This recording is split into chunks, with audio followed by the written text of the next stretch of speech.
আমি মনে করি আমার মতো ভুল যেন কেউ না করে, এক্স্যাক্টলি। কেউ যেন এরকম কোন রিলেশনে না করায়, কারো বাবা মার কাছ থেকে কেউ যেন ভালোবাসা থেকে বঞ্চিত হয়ে না যায়। আমি শুরু করতে চাই, আমি যখন ক্লাস 3-তে পড়ি তখন আমি তো অনেক দুষ্টমি, যে ছোট ছোট বাচ্চারা স্কুলে যেত তাদের ডেকে তাদের প্যান্ট খুলে দিতাম, নয়তো বা তাদের চুল কেটে দিতাম, এরকম ভাবে দুষ্টমি করতাম। ওরা আমাকে শুধু বকাঝকা করতো, আমি তো ওখান থেকে চলে আসতাম। আম চুরি করা, এই যে আপনি যে কিছুক্ষণ আগে যেসব খোলাটালার ব্যাপার স্যাপার বললেন, এটা তো ছোট বাচ্চাদের ক্ষেত্রেই ব্যাপারটা ছিল, হ্যাঁ। অন্য কারো ক্ষেত্রে তো না, অন্য কারো ক্ষেত্রে না। That's cool. Okay, everything is under control. Okay, fine. তারপর তারপর আমার দাদু বাসা ছিল, যে আমের অনেক বাগান ছিল, খেজুর গাছের বাগান ছিল। তো আম চুরি করতাম, আমার দাদু অনেক দুষ্ট ছিল, আম চুরি করতে দিত না। তো আমি আমার ছোট ছোট ভাইয়া ছিল, তো ওদের সাথে অনেক ভালো সম্পর্ক ছিল। তো আমার ভাইয়াদের বলতাম যে ভাইয়া, দাদু তো আমাকে আম চুরি করতে দেবে না, এমনি তো দেবে না, চুরি করতেও দেবে না, তো তুমি দাদুকে পটাবে আর আমি এদিক দিয়ে গাছে উঠবো। তো ভাইয়া তো তাদের পটানো শুরু করে দিত, আর আমি এদিক দিয়ে গাছে উঠতাম। গাছে উঠে আম ছিল অন্যদিকে ফেলতাম। আসলে আমি আম খেতে পছন্দ করতাম না, দুষ্টুমি করার জন্য, যে আমার ছোট ছোট ভাইদের জন্য এরকম করতাম। আবার শীতের দিন আসলে তো রস চুরি করা, এটা সবচেয়ে আমার ভালো লাগতো, রস চুরি করা। যেটা ফজরের আজান হতো, তো আজানের পর আমরা সবাই উঠে যেতাম, আমার সমবয়সী যারা ছিল সবাই। রস চুরি করতে কিভাবে হয় সেটা যদি কেউ শিখতে চায় তাহলে আমার কাছে আসতে হবে। তো আমি আমার বান্ধবীদের সবাইকে বলতাম, ওরা গাছে উঠতে পারতাম না, আমি গাছে উঠতে পারতাম। ওকে, খেজুর গাছে উঠে রসগুলো পেরে আবার ওই রস হাড়িতে পানি ঢেলে চলে আসতাম। ওকে, ওকে। সকালবেলাতে এই ঝগড়াঝাটি, যে আমার দাদু বলতো যে আমার গাছে রস কি নিল, তো আমি বলছি কেন, তুমি দেখে রাখতে পারো না কি রস নেই, আজকে যে আসবে গাছের নিচে, যারা আসবি সবাইকে মারবো, এরকম বলতাম। দাদু বলে আচ্ছা ঠিক আছে, তুই আজকে গাছের এখান থেকে সরবি না। আমি বলছি আচ্ছা, তুমি আমার সাথে থেকো। আমি নিজেই চুরি করতাম, নিজেই বলতাম। গ্রামে একটা প্রবাদ আছে যে বাঘের কাছে বকরি আদি। বকরি, বকরি মানে বোঝেন? হ্যাঁ, ছাগল। ছাগল। বাঘের কাছে যদি বকরি দেওয়া হয় এবং তাকে বলা হয় যে এটাকে যত্ন করে রেখো, তাহলে এই ছাগলের কি অবস্থাটা হবে বুঝতেই পারছেন।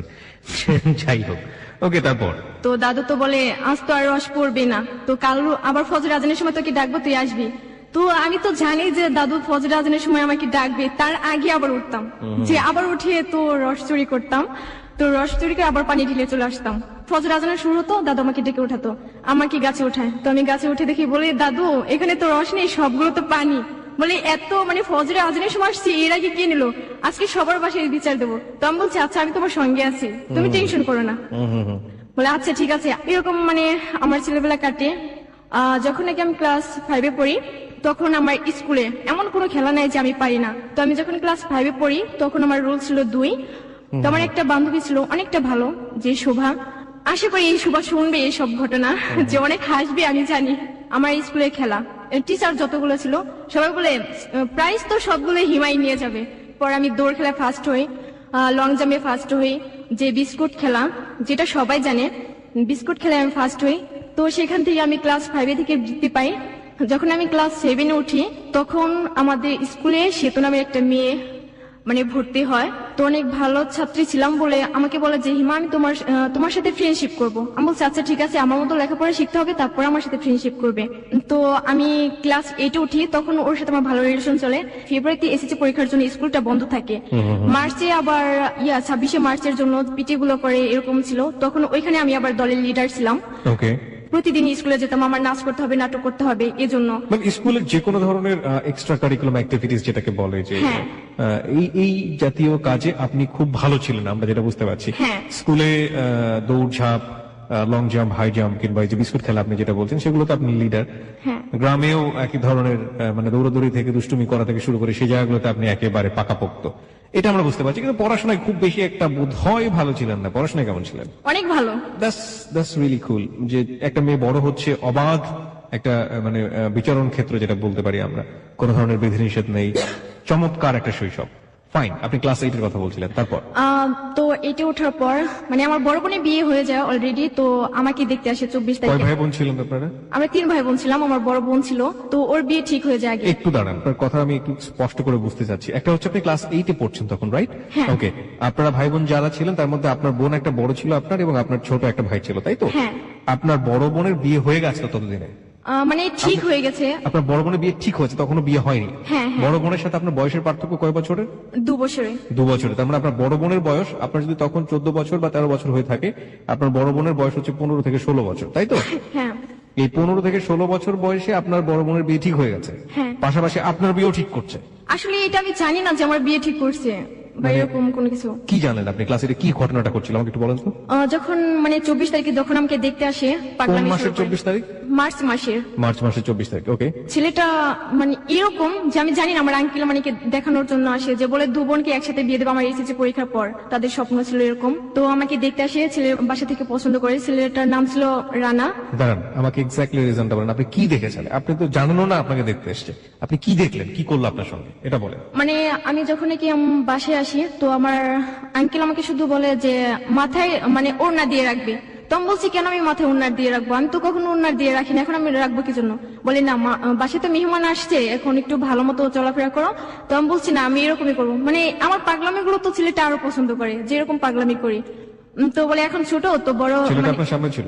হ্যাঁ, ছেলেটা আমার সামনে ছিল। আসলে বয়সটা একটু বেশি, আমি বুঝতে পারিনি যে সে ছেলেটা হবে আর কি। ছেলেটা যেহেতু আপনার অপরিচিত, আপনি জিজ্ঞেস করেননি ছেলেটা কে? হ্যাঁ, আমি জিজ্ঞেস করছি, বলছে যে তোমার ভাইয়া হয়, এরকম ভাবে বলছে। এটা কে বলছে? আপনার আঙ্কেল? হ্যাঁ, আমার বাবা uncle। কই তখন? তখন আমার বাবাও ছিল, মানে রান্না বান্নার জন্য ব্যস্ত ছিল আমার আম্মুর সাথে। ওকে। একই সাথে আপনার বড় বোনকেও দেখতে এসেছিল সেদিন? না, আমার বড় বোনের তো আগে বিয়ে ঠিক হয়ে যায় আর কি। ওকে, আগে ঠিক হয়ে গেছে, ফাইন। ঠিক আছে, তারপর আপনি কবে বুঝলেন যে আপনাকে বিয়ে দেওয়ার জন্য এটা দেখানো হচ্ছে? 25 তারিখে। ওকে, কিভাবে বুঝলেন? 25 তারিখে আমাকে বলছে যে আমাকে তার মানে ছেলেটার বাবা মা দেখতে আসবে, এরকম ভাবে বিয়ে ঠিক করে। আমার আম্মু বলছে যে এরকম ভাবে এখন বিয়ে ঠিক রাখবো, তো পরে যদি কোনো কিছু করি। আমি বলছি আমার উপর বিশ্বাস রাখতে পারো, আমি ওরকম কোনো কিছু করবো না। আর আমাকে জিদ ধরে না, যদি জিদ ধরেও তাহলে আমি অন্য কিছু করবো, এরকম ভাবে বলতাম। তো আমাকে মানে বিয়ে ঠিক হয়ে যায় 25 তারিখে। মাকে আংটি পরে যায়, পড়ালেখা বা কোনো কিছু তো আমার মন বসে না। 24 তারিখে আপনাকে দেখলো, 25 তারিখে বিয়ে ঠিক হয়ে গেল। হ্যাঁ। কবে বিয়ে হওয়ার কথা ঠিক হলো? এসএসসি পরীক্ষার পর তারা আমাকে নিয়ে যাবে। এসএসসি পরীক্ষার পরে নিয়ে যাবে। আপনার কি বিয়ে পড়ানো হয়েছে তখন? মানে বিয়ে পড়ানো হয় না, জাস্ট আংটি পড়ানো। আংটি পড়ানো হয়েছে, তাহলে বিয়েটা কি এসএসসি পরীক্ষার পরে হবে না আগে হবে? হ্যাঁ, বিয়ে এসএসসি পরীক্ষার পর হবে। এসএসসি পরীক্ষার পরে হবে, ওকে। 2 বছর আগে আংটি পরেই গেল। হ্যাঁ। ওকে, ছেলেটা কি করতো? ছেলেটা আসলে তাদের দোকানপাট ছিল, যে সেগুলো দেখাশোনা করতো। ওকে ওকে, তারপর? তারপর তো আমার তো আর পড়ালেখা বা অন্যদিকে কোনো ভালো মন ছিল না। তো সেদিনের পর থেকে আমার খেলাধুলা আর হয় না। যে 25 তারিখে আমি স্কুলে নাটক করব, যে আমি নাচ করব, আমি কি করে যাব? তো আমি স্কুলে যাই। তো আমার এক ফ্রেন্ড আছে, সে মানে শুনে যে আমার এরকম ভাবে দেখতে আসছিল। তো সেখানে যাওয়ার পর আমাকে বলে যে কিরে হিমা, তোর নাকি বিয়ে, তোর হাজবেন্ড নাকি গাড়ি নিয়ে আসে, অনেক কোটিপতির ছেলের সাথে বিয়ে, মানে এরকম ভাবে অনেক খেপাতো। তো আমি বলছি না, তোর বোনের বিয়ে, এরকম ভাবে বলতাম যে তোর বোনের বিয়ে, আমার বিয়ে না। বলে আমার বোনটাই তো তুই, এরকম বলছে। বলার পরে আমি স্কুলে মানে আমার ম্যাডাম ছিল, তাদেরকে আমি জানাই যে এরকম ভাবে আমার বাসা থেকে আমার বিয়ে চাপ দেয়। বলে আচ্ছা ঠিক আছে, আমরা দেখবো। দেখার কথা বলে, তো আমার বাসায় আর ম্যাডাম আসে না।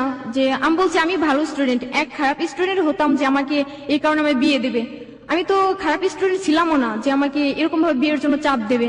তো আমার অনেক মানে আমার স্বপ্নটা ছিল এরকম যে আমি পড়ালেখা করে ডাক্তার হব, যেটা আমার বাবারও স্বপ্ন ছিল যে এরকম করব। তো আর আমার মার স্বপ্ন ছিল আমি মাস্টার হব, আমার কাকি মাস্টার, এই কারণে। তো সেদিনের পর আমি 26শে মার্চ মানে কোনো মতে স্কুলে যাই। যাওয়ার পর মনটা আসলে ভালো ছিল না, তবুও বান্ধবীদের সাথে মানে মিশামিশি এরকম অন্যরকম ইয়ে করি। তো আমি নাটকটা করি, নাটক আর নাচ করি। নাচ করার পর আমি বাসায় চলে আসি। বাসায় চলে আসার পর আমাকে মানে ছেলেটা আমার জন্য ফোন নিয়ে আসে, যে ওদের বাসায় থেকে যে আমাকে ফোন দিবে, আমি ফোন ইউজ করবো, যে ছেলেটার সাথে কথা বলবো। তো আমি বাসায় এসে দেখি যে ছেলেটা আমাদের বাসায় আসছে।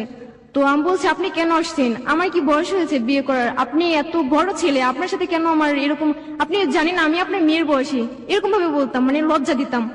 তারপর ছেলেটা বলে যে এখন তুমি ছোট, এই কারণে বুঝতে পারো না, যখন নাকি সময় হবে তখন তুমি বুঝতে পারবে। তো আমি বলছি দেখেন, আপনি আমার জীবন থেকে সরে যান, আপনি তোমার জীবনটাকে নষ্ট করতে আসছেন, আমার জীবনটা আর সাজানো গোছানো হবে না, এরকম ভাবে বলছি। বলে পরে না, আচ্ছা ঠিক আছে, তোমাকে আর ডিস্টার্ব করবো না, যে একবারে 2 বছর পরে আসবো। আসলে ছেলেটা মাঝে মাঝে আসতো গাড়ি নিয়ে, যে আমি স্কুলে যেতাম, আমার স্কুলের সামনে। গাড়ি মানে কি গাড়ি নিয়ে আসতো? বাইক? হ্যাঁ। ওকে। তো গাড়ি নিয়ে আমার স্কুলের সামনে দাঁড়িয়ে থাকতো, আমি স্কুল থেকে বের হতাম, আমার পায়ের নিচে টাকা রেখে চলে যেত, নয়তো বা কিছু কিনে আমার বান্ধবীদের কাছে পাঠিয়ে দিত। আসলে আমি ওইসব মানে ইয়ে করতাম না, ওর জিনিস আমি পছন্দই করতাম না। আর টাকা তো নেওয়া দূরের কথা, আমি টাকা নিয়ে আমার মানে বান্ধবী দিতাম, বলতাম আচ্ছা তো রাখা। মানে নভেম্বর মাস পর্যন্ত এরকমই চলে, যে আমার পড়ালেখা ভালো মতো হয় না, আমি কখনো আমি 99 নিচে আমি অঙ্কে পাইনি। আমি দ্বিতীয় সময় পরীক্ষা ফেল করি অঙ্কে। ওকে, আমি যতটুকু বুঝি যে এই সময়টাতে আপনি আপনার বাবা মাকে কি বলেছিলেন যে আপনি বিয়ে করতে চান না, সুতরাং কোনোভাবে যেন বিয়েটা না দেওয়া হয়? আপনার আসলে বাবা মা হ্যাঁ, আমি বলছি যে আমার কি বিয়ে করার বয়স হয়েছে, তোমরা এখন আমাকে বিয়ে কেন দেবে? তো আমার আম্মু আব্বু বলছে যে এখন বিয়ে ঠিক হলে তো আর বিয়ে হয়ে গেল না, তোকে তো 2 বছর পর নিয়ে যাবে, এরকম ভাবে বলতো। মানে অনেক বোঝানোর চেষ্টা করি আর কি, তো তারা বোঝে না। আমার ফুপ্পিরা সবাই তো তাকে পছন্দ করে, বলে ছেলেটার কি নেই, গাড়ি আছে, বাড়ি আছে, টাকা আছে, কোনো কিছুর অভাব নেই। আমি বলছি আমার এইসবের দরকার নেই, আমার সুখ হলে হবে। আমি চাই না যে আমার এত টাকা পয়সা লাগবে। অক্টোবর মাস আসে, অক্টোবর মাসে আমি 6 দিনের জন্য নাচার একটা প্রোগ্রাম ছিল, সেখানে আমি চলে যাই। সেখান থেকে ফিরে আসি 31 তারিখে বাসায় আসার পর আমি 2 তারিখে প্রাইভেটে যাই, একদিন শুধু রেস্ট নেই। আমার বান্ধবী প্রাইভেটে যায় না, সেতু। তো আমি আবার ওদের বাসায় যাই, বাসায় গিয়ে বলি যে সেতু তুমি স্কুলে যাও নাই কেন, প্রাইভেট কেন মিস করলে? তো ও তো আমাকে বলে যে দেখো একটা ছেলে আমাকে ফোন করে, তো আমাকে অনেক ডিস্টার্ব করে, আমার আম্মু আমাকে অনেক বকাঝকা করে, যেভাবে পারে তুমি এটা ম্যানেজ করো। তো আমি বলছি আমি কি করব? তো সে আমাকে বলতে আছে যে না তুমি ছেলেটার সাথে কথা বলো, তুমি বললে অবশ্যই ছেলেটা শুনবে। তো আমি বলছি আচ্ছা ঠিক আছে আমি বলবো। তো ছেলেটাকে মিস কল দেয়, মিস কল দেওয়ার পরে সাথে সাথে ছেলেটা ফোন করে। ওকে, যে জায়গাটাতে আমরা ছিলাম, সেতুকে ডিস্টার্ব করতো একটি ছেলে কোন একটি আননোন নাম্বার থেকে, এবং সেই ছেলেটিকে আপনাকে দিয়ে ধমকাবে সেই ছেলেটিকে। হ্যাঁ, মিস কল দেওয়ার পরে সাথে সাথে ছেলেটা ফোন করে, রিসিভ করে সালাম দেই, সালামের উত্তরটা নেয়। তো আমাকে বলছে যে কে আপনি? তো আমি বলছি কেন মানুষ? বলার পরে ছেলেটা বলে যে মানুষ আপনার বাসা কোথায়? সে তো আমাকে শিখে দেয়, বলো যে তোমার বুকের ভিতর। তা আমি ছেলেটাকে আসলে বলে ফেলি যে তোমার বুকের ভিতর। তো ছেলেটা বলে যে আপনি পাগল হয়েছেন, আপনার বাসা থেকে কেউ জানে না? আর যদি না জানে তাহলে বাসায় গিয়ে বলেন যে আপনার পাগলাগার খালি আছে, সেখানে গিয়ে ভর্তি করে দিতে, যত সব। এ কথা বলার সাথে সাথে ফোনটা কেটে দেয়। তো আমি বলছি সে তো তোর জন্য আজকে ছেলেটা আমাকে এসব কথা বলবে, বলে আবার মিস কল দাও, ছেলেটাকে বলো, তুমি বুঝিয়ে বলো। তো আবার মিস কল দেয়, মিস কল দেওয়ার পর সাথে সাথে ছেলেটা ফোন করে। তো ফোন করার পর আমি বলছি সরি ভাইয়া, আসলে আপনি যে এই নাম্বারে ফোন করেন, নেক্সট টাইম আর ফোন করবেন না, কারণ আপনি কি চান যে আপনার জন্য কেউ বকা শুনুক বা মার খাক? আর যদি আপনি ভদ্র করে ছেলে হয়ে থাকেন তাহলে ফোন করবেন না। তো ছেলেটা আমাকে বলে তুমি অনেক সুন্দর করে কথা বলতে পারো, তোমার নামটা কি? তখন আমি বলি কানিজ ফাতেমা জাইমা। তো আমি আবার জিজ্ঞেস করি আপনার নামটা কি? তখন বলে সাজিদুল কবির রাকিব। তো আমি বলছি আচ্ছা ভাইয়া সরি যে আপনাকে এইসব কথা বলছি ফার্স্ট, তো আপনি আর ফোন করবেন না। ছেলেটা বলে আচ্ছা আমি ফোন করবো না, তোমার বান্ধবীকে ডিস্টার্ব করবো না, যদি তুমি আমার সাথে কথা বলো। ওকে, তো আমি বলছি আমি আপনার সাথে কেন কথা বলতে যাব? তো আমার বান্ধবী বলে আচ্ছা ঠিক আছে বল যে আমি বলবো। তো আমি বলছি আচ্ছা ঠিক আছে আমি বলবো। বলে আচ্ছা ঠিক আছে এখনই তুমি নাম্বারটা নিয়ে যাও। আমি ওই সাথে সাথে ফোনটা কেটে দেই। তো আমি সেতুকে বলছি সেতু এখন আমি কি করব? আমি তো ফোন ইউজ করি না, বা আমার বাসা থেকে কখনো ফোন আমার ধরতে দেবে না, আর আমি এরকম কোনো কিছু আমি করতে চাই না। তো এরকম করার পর বলে না তুই নাম্বারটা নিয়ে যা। তখন আমি আমার খাতায় নাম্বারটা তুলি, ওর নাম লিখে রাখি পথহারা পথিকের সঙ্গী। বাসায় চলে আসার পর আমি শুধু ভাবতে থাকি কেন ছেলেটা আমার সাথে কথা বলতে চায়। যখন নাকি বিয়ে ঠিক হয় তখন ভাবতাম যে আমার লাইফে এরকম কোন ছেলে আমার লাইফে যদি আসতো যার হাত ধরে আমি চলে যেতে পারতাম, এখান থেকে আমার মুক্তি দিত, যে আমি মুক্তি পেতাম। 3 তারিখ আমি প্রাইভেটে যাই। তো সে তো বলে ছেলেটার সাথে আর কথা বলছিস? আমি বলছি না, আমি ছেলেটার সাথে কথা বলবো কেন? 2 দিন পর আবার আমার বান্ধবীর ফোনে ফোন করে, বলে কেন মেয়েটা আমাকে কেন ফোন করে না, জামাইকে বলো যে ফোন করতে। সে তো আমাকে বলে দেখ তুই যদি ওকে ফোন না করিস তাহলে ছেলেটা আমাকে ডিস্টার্ব করবে। তখন আমি বলছি আচ্ছা ঠিক আছে। তখন আমি প্রাইভেট না পড়ে আমি বাসায় চলে আসি। না, এরপর আমি রাকিবকে ফোন করি, ফোন করে সালাম দিয়ে কথা বলি। আমি বলছি ভালো আছেন, এ কথা বলার সাথে সাথে তো ধরতে পারছে যে আমি। তো বলে হ্যাঁ ভালো আছি। আমাকে জিজ্ঞেস করে তোমার সাথে কি ফ্রেন্ডশিপ করতে পারি? আমি বলছি অবশ্যই পারেন। সে আমাকে দেখার জন্য পাগল যে তোমাকে আমি দেখবো। আমি বলছি এখন আমি দেখা টেকা করতে পারবো না, কারণ আমার সমস্যা, আমার সামনে পরীক্ষা, আমার পড়তে হবে। বলে না তুমি আমার সাথে দেখা করবা। এরকম করার পর আমি বলছি না আমি দেখা করতে পারবো না। এরকম রাগারাগি করার পর আমি ফোনটা কেটে দিই। পরের দিন প্রাইভেটে যাই 4 তারিখে। প্রাইভেটে গিয়ে আমি সেতুকে বলি যে সেতু ছেলেটা আমাকে এরকম ভাবে বলে যে দেখা করতে চায়, আমার তো ছেলেদের সাথে দেখা করতেই ভয় করে। সেদিন 4 তারিখে রাতে যে আমি আবার ঘুমানোর জন্য আমার চাচাতো বোনের কাছে যাই, তো ওকে আবার ফোন করি। ও আমাকে জিজ্ঞেস করে যে আমি তোমার কি হয়ে? আমি বলছি কেন জাস্ট ফ্রেন্ড। বলে না আর কিছু না। আমি বলছি না। বলে আর কিছুই না। আমি বলছি না। তো এরকম ভাবে বলছে, হাসাহাসি করি। তো হাসাহাসি করার পর ফোনটা কেটে দেয়। কেটে দিয়ে আমাকে একটা SMS করে যে আই লাভ ইউ জান। কয়দিনের মাথায় এটা হলো? কয়দিনের মাথায়? 2 তারিখ থেকে কথা বলা শুরু হয় 4 তারিখ রাতে। 4 তারিখ রাতে আপনাকে আই লাভ ইউ জান বলে দিয়েছে? হ্যাঁ। ওকে, SMS করে যে আই লাভ ইউ জান। আপনি ছেলেটা সম্পর্কে কিছু জানতেন? আসলে আমি এরকম কোনো কিছু আমি জানি না, জাস্ট কোথায় থাকে, কি করে, কি পড়ছে, না এরকম কিছু জানি না। ওকে। তো আমি আবার কি করব, যে আমি আমার চাচাতো বোনকে বলছি যে এরকম এরকম ছেলেটা তো আমাকে এভাবে এসএমএস করছে, এখন আমি কি করবো? তোমার চাচাতো বোন বলে তুই আই লাভ ইউ টু লেখ। আমি বলছি আমি লিখতে পারবো না। তো আমার চাচাতো বোন লিখে দেয় যে আই লাভ ইউ টু। তো পাঠানোর পর ওর সাথে সাথে ফোন করে, এসএমএস পড়ার পর ফোন করে বলে যে তুমি কি আমাকে সত্যিই লাভ করো? তো আমি কি বলবো, আমি ছেলেটাকে চিনি না, জানি না, আমি লাভ করব দেখি নাই, জাস্ট ফ্রেন্ডশিপ, আবার লাভ রিলেশন, এটা কি করে হয়? এরকম বলার পর আমি বলছি কি হ্যাঁ আমি লাভ করি আপনাকে। বলে আচ্ছা ঠিক আছে তুমি আমার সাথে কালকে দেখা করো। আমি বলছি সরি আমি কালকে দেখা করতে পারবো না, 7 তারিখে ঈদ, ঈদের দিন আমি দেখা করব। ঈদের আগের দিন শপিং করি। ওকে আমি জিজ্ঞেস করি যে তুমি কি কালার ড্রেস পছন্দ করো? তো আমাকে বলে পেস্ট আর খয়েরি। তো আমি দুটাই জামা কিনি। জামা কিনেছেন আপনার নিজের জন্য? হ্যাঁ নিজের জন্য। ও আমায় জিজ্ঞেস করছে তুমি কখন আসবা? আমি বলছি সকালবেলা বের হবো। যে কোথায় যাব সেটা আমি নিজেও জানি না, কোথায় গিয়ে দেখা করব। আমি এরকম যে ঈদের আগের দিন সকালবেলা থেকে রাত 2টা পর্যন্ত আমি সবাইকে মেহেদি হাতে দিয়ে দিই, যে ছোট থেকে বড় পর্যন্ত আমি অনেক মেহেদি দিতে ভালোবাসি, অনেক সুন্দর করে দিতে পারি। তো সবাই আসে, আমিও হাতে মেহেদি লাগাই। সকাল 6টার দিকে আমি ঘুম থেকে উঠি, আমি আমার বান্ধবীদের সবাইকে ফোন করি। তো আমি আবার 3500 টাকা ম্যানেজ করে আমার বান্ধবীরা সবাই আমাদের বাসায় আসে। 9টা বা 9:30 এরকম হবে আর কি। তো ঈদের দিন আমি বের হই। আমি আবার কি যে রোদ সহ্য করতে পারি না, রোদ্রে গেলে আমি অজ্ঞান হয়ে পড়ে যাই। তো বাসে উঠবো, বাসে ওঠার সময় মাত্র ডান পা বাড়ার সাথে সাথে আমি অজ্ঞান হয়ে পড়ে যাই। তো আমাকে হসপিটালে নিয়ে যায়। নিয়ে যাওয়ার পর আমার বান্ধবীরা আমার আব্বুকে ফোন করে, তোমাকে সেখানে নিয়ে ছেলে নিয়ে এসব দেওয়ার পর রাত 8টার সময় জ্ঞান ফিরে, 9টার পর থেকে এরকম অবস্থা। সারাদিন আমার এরকম কাটে। আর এদিক দিয়ে তো রাকিব আমার চাচাতো বোনকে ফোন করতে আছে যে আপু ও কি বের হয়েছে? তো আমার চাচাতো বোন ওকে জানিয়ে দেয়। চাচাতো বোনের সাথে রাকিবের কথা হলো কিভাবে? আমি কথা বলতাম যে আমি ওর কাছে থেকে কথা বলছি, তখন ও জানে। আপনি তখন ওর সঙ্গে কথা বলিয়ে দিয়েছিলেন? হ্যাঁ। Okay fine. তারপর রাকিব তো অনেক কান্নাকাটি করে যে আজকে দেখা করতে যাব, যে দেখা করতে পারলাম না। কয়দিনের মাথায় কান্নাকাটি করছে? 5 দিন। 2 তারিখ থেকে কথা মাত্র, যে 4 তারিখে অফার দেওয়া, আর 7 তারিখে তো Eid. That's really happen in life, প্রিয় শ্রোতা, বিকজ যারা কিশোর কিশোরী ওদের মনটা, ওদের মানবিক গঠনটা, বয়ঃসন্ধিকাল, দ্যাটস রিয়েলি হ্যাপেন, এগুলো হয়।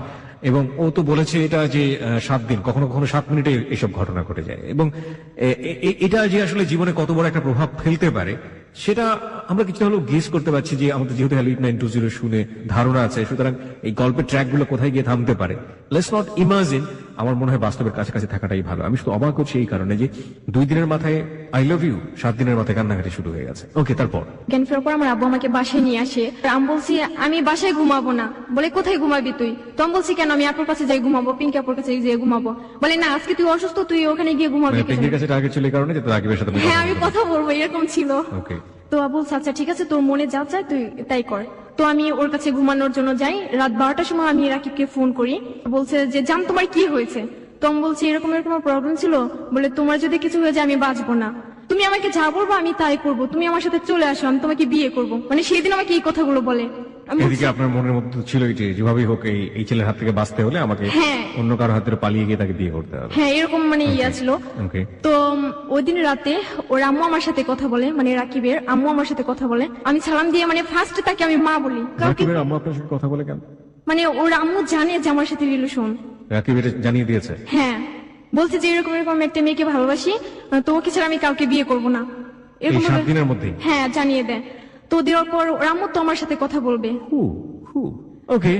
এখন ওর আম্মু আমাকে ফোন করে, ওর আম্মুর ফোন দিয়ে ফোন করার পর আমি সালাম দিয়ে কথা বলি। আমি বলছি মা ভালো আছেন? বলে তুমি নাকি অসুস্থ, দেখো আমার ছেলে ফুলের মতো ছেলে, এরকম ভাবে অনেক কিছু বলে যে আমার ছেলেকে তুমি কখনো কষ্ট দিবা না। আমি বলছি আচ্ছা আম্মু আপনি যদি আমার সাথে থাকেন তাহলে আমার কোনো ইয়া নাই, টেনশন নাই, যে আপনি সাথে থাকবেন, এটার চেয়ে তার বড় কিছু হয় নাকি। বলছে আচ্ছা ঠিক আছে, যে তোমরা কথা বলবা বাট কোনো কিছু করবা না। তো বলছে আচ্ছা ঠিক আছে আমি কিছু করবো না। আমি রাকিবের সাথে কথা বলি, রাত 12টা থেকে ফজরের আজান পর্যন্ত আমি কথা বলি। আমার তো ঘুমই নেই, যে ওর সাথে রিলেশন হবার পর আমার ঘুমই নেই। আমার কেন যে এরকম লাগে যে কখনো ফোন করবে, কখনো ওর সাথে আমি কথা বলবো। তার আলটিমেটলি প্রথম দিকে আপনাদের যেটা টার্গেট ছিল যে ধমক দিতে যাওয়া, ছেলেটাকে বকাঝকা করা, এবং ছেলেটার সাথে এক ধরনের মিসবিহেভ করা, ছেলেটাকে এক ধরনের হিপোক্রেসি বা প্রতারণা করা, সেটা করতে গিয়ে আপনাদের আলটিমেটলি আপনারা যে যা হওয়ার প্রেমে পড়ে গিয়েছেন, তাই তো? কিশোরী বয়সে যেটা হয় আর কি আলটিমেটলি। ওকে, তারপর পরের দিন সকালবেলা আমি ওকে ফোন করি, তোর ফোনটা অফ ছিল। সারাদিন আমি ফোনে ট্রাই করি, আমি আবার বাসা থেকে বের হই, মোবাইলটা নিয়ে আমার আম্মু বলছে যে তুই কোথায় যাস? আমি বলছি আমি এই তো রাস্তা দিয়ে, আর কোথাও না। সে কথা বলে আমি প্যান্ট আর গেঞ্জি পরে তো আমি বের হয়ে যাই, যে বান্ধবীর বাসায় যাই। তো অনেকবার ফোনে ট্রাই করি, যে ওর ফোনটা অফ ছিল। বিকাল 5টার সময় আমি ওর একটা ফ্রেন্ডকে ফোন করি, মানে ওর ফ্রেন্ডের নাম ছিল রাজীব। তো আমি বলছি, রাজীব ভাইয়া আপনি একটু দেখেন না রাকিবের কি হয়েছে, যে ও আমাকে ফোন কেন করে না, ফোনটা কেন off? আমাকে জানাবে তো, আমি একটা প্রবলেমের মাঝে আছি, বা তুমি টেনশন করো না, এরকম তো কিছু থাকবে। বলে আচ্ছা ঠিক আছে তুমি টেনশন করো না, আমি দেখবো। সেই রাজীবের সাথে আবার আমার চাচাতো বোন মানে পিঙ্কির সাথে রিলেশন হয়ে যায় এদিকে, যেটা আমি জানি না। রাজীব মানে? আমার যে বয়ফ্রেন্ড ছিল, যে ওর friend Rajib. By the way, আপনি যাকে বলছেন রাকিবের ফ্রেন্ড রাজীব, তার সাথে আপনার ওই বান্ধবীর মানে চাচাতো বোনের একটা সম্পর্ক আছে, যেটা আপনি জানেন না, তাই তো? তখনও আপনি জানেন না। ওকে। তো আমি সন্ধ্যার পরে মানে সারা রাস্তায় এরকম ছিলাম যে আমি কারো বাসায়ও যাই না, যেরকম ফোনটা রিসিভ করে না, আমি কারো বাসায় যাবো কেন যাব, যে ওর কারণে আমি বাসা থেকে বের হয়ে আসলাম। তো বাসায় আসি, বাসায় আসার পর যে রাতে ফোন করি, আমি অনেক কান্নাকাটি করি যে কেন ফোনটা অফ রাখলে, আমার সাথে কেন কথা বললে না, তোমার প্রবলেম থাকলে আমাকে বলবা, যে আমার প্রবলেম আছে আমি তোমার সাথে কথা বলতে পারছি না, যে তুমি টেনশন করবা না। তো বলছে সরি জান, আমার ভুল হয়ে গেছে। মানে কথায় কথায় ও জান ছাড়া কথাই বলতো না, অন্যরকম ছিল। যে কথা বলবে, কথা বলার শেষে আই লাভ ইউ জান, ভালো থেকো, মানে এরকম ভাবে কিছু বলে তারপর ফোনটা রাখবে। পরের দিন আমার মানে চাচাতো ভাই, তো ভাইয়ার ফ্রেন্ডদের নিয়ে যায়। তো আমাকে বলে যে জামা পরো, আমি বলছি না আমি এখন পরবো না, আমি কোথাও বের হবো না, কারণ আমি বের হলে তো আমি কথা বলতে পারবো না, সেটা আমি নিজেও জানি। তো আমি বলছি না আমি বের হবো না। তো আমার আম্মু তো জোর করে আমার জামাটা চেঞ্জ করে দেয়, যে আমি জামা পরে ভাইয়া আর ভাইয়ের ফ্রেন্ডদের সাথে যাই। মানে হাঁটতে হাঁটতে যাই, আমাদের বাসা থেকে একটা ব্রিজ আছে, মানে এতটা সুন্দর, সব ছেলে মেয়ে বিকালবেলা সেখানে যাবেই। তো ভাই আমার সেখানে যায়, ভাইয়ের একটা ফ্রেন্ড ছিল যেটা আমাকে পছন্দ করে, নাসিম ছিল তার নাম। তো ভাইয়া বলছে তুমি ওর সাথে কথা বলো, ছেলেটার সাথে। আসলে আমার মনটা ছিল না ভালো, যে আমি রাকিবের সাথে কথা বলতে পারছি না, কার সাথে আমি কথা বলবো। আমি বলছি ভাই আমার ভালো লাগছে না। যে বলে তুমি কি কি খেতে পছন্দ করো বলো, মানে ছেলেটা আমাকে জিজ্ঞেস করে। বলার পর আমি বলছি না আমি কিছু খেতে পছন্দ করি না। ভাই আবার জানে যে আমি কোন আইসক্রিম, চিপস পছন্দ করি, তো আমার জন্য এগুলো মানে অনেক মানে খাবার নিয়ে যান। আমি বলছি তুমি আমাকে এই খাবার দিয়ে ভুলাবে, কখনো ভুলাতে পারবে না।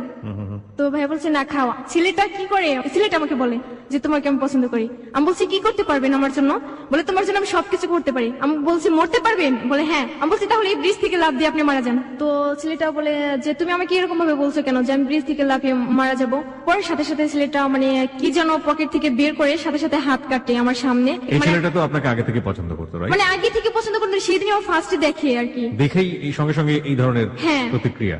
হ্যাঁ এরকম ছিল। মানে তখন ভাইয়ের বন্ধু ছিল সে? হ্যাঁ সে আমার ভাইয়ের বন্ধু ছিল। আপনার কোন ধরনের ভাই এটা? মানে আমার চাচাতো ভাই। চাচাতো, আপন চাচাতো ভাই? হ্যাঁ। তো আমি বলছি আচ্ছা ঠিক আছে আমি আপনার সাথে কথা বলবো, প্রতিদিন কথা বলতে পারবো না, সপ্তাহে একদিন কথা বলবো, যে শুক্রবার ছাড়া। বলছে আচ্ছা ঠিক আছে তুমি বলবা। আমি বলছি সরাসরি কথা বলবো, আপনি আমাদের বাসায় আসবেন, আমি তখনই কথা বলবো, এছাড়া ফোনে কথা বলতেই পারবো না। বলে আচ্ছা ঠিক আছে, তারপরে তুমি তো একদিন কথা বলবে, সে কথা বললেই হবে। আমি তো আরো টেনশনে পড়ে যাই যে আমি কি করবো, এই ছেলেটা যদি আগে আসতো তো এই ছেলেটার সাথে মানে রিলেশনটা হয়ে যেত আমার মনে হয়। রাতে বলছে যে তুমি আমার সাথে দেখা করবা, চাচুর বাসায় যেতে বলে। আমার চাচুর বাসা আমাদের বাসা থেকে মানে 2 মিনিট সময় লাগে। তো আমি বলছি না আমি যেতে পারবো না, আমার কাকি আসে আমাকে নেওয়ার জন্য রাতে। তো আমি সেখানে যাই, তো ছেলেটা আমার সাথে একসাথে খাবার খাবে। আমি বলছি আমার টেনশনে আমি বাঁচি না, আপনারা কি শুরু করছেন। বলছে তোমার কি টেনশন, এতটুকু বসে তুমি কি টেনশন করো।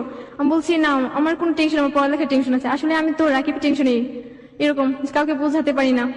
ছেলেটা সেখান থেকে মানে পরের দিন আমাকে একটা মানে ঘড়ির মতো একটা ব্রেসলেট, সেটা আমাকে গিফট করে চলে যায়। এই ছেলেটাই? হ্যাঁ চলে যায়। আমি তো আবার সেই গিফটটা আমি কেন নেবো, ওই ছেলেটা আমাকে গিফট করবে, আমি তো ছেলেটাকে লাভ করে না, কেন আর নেবো।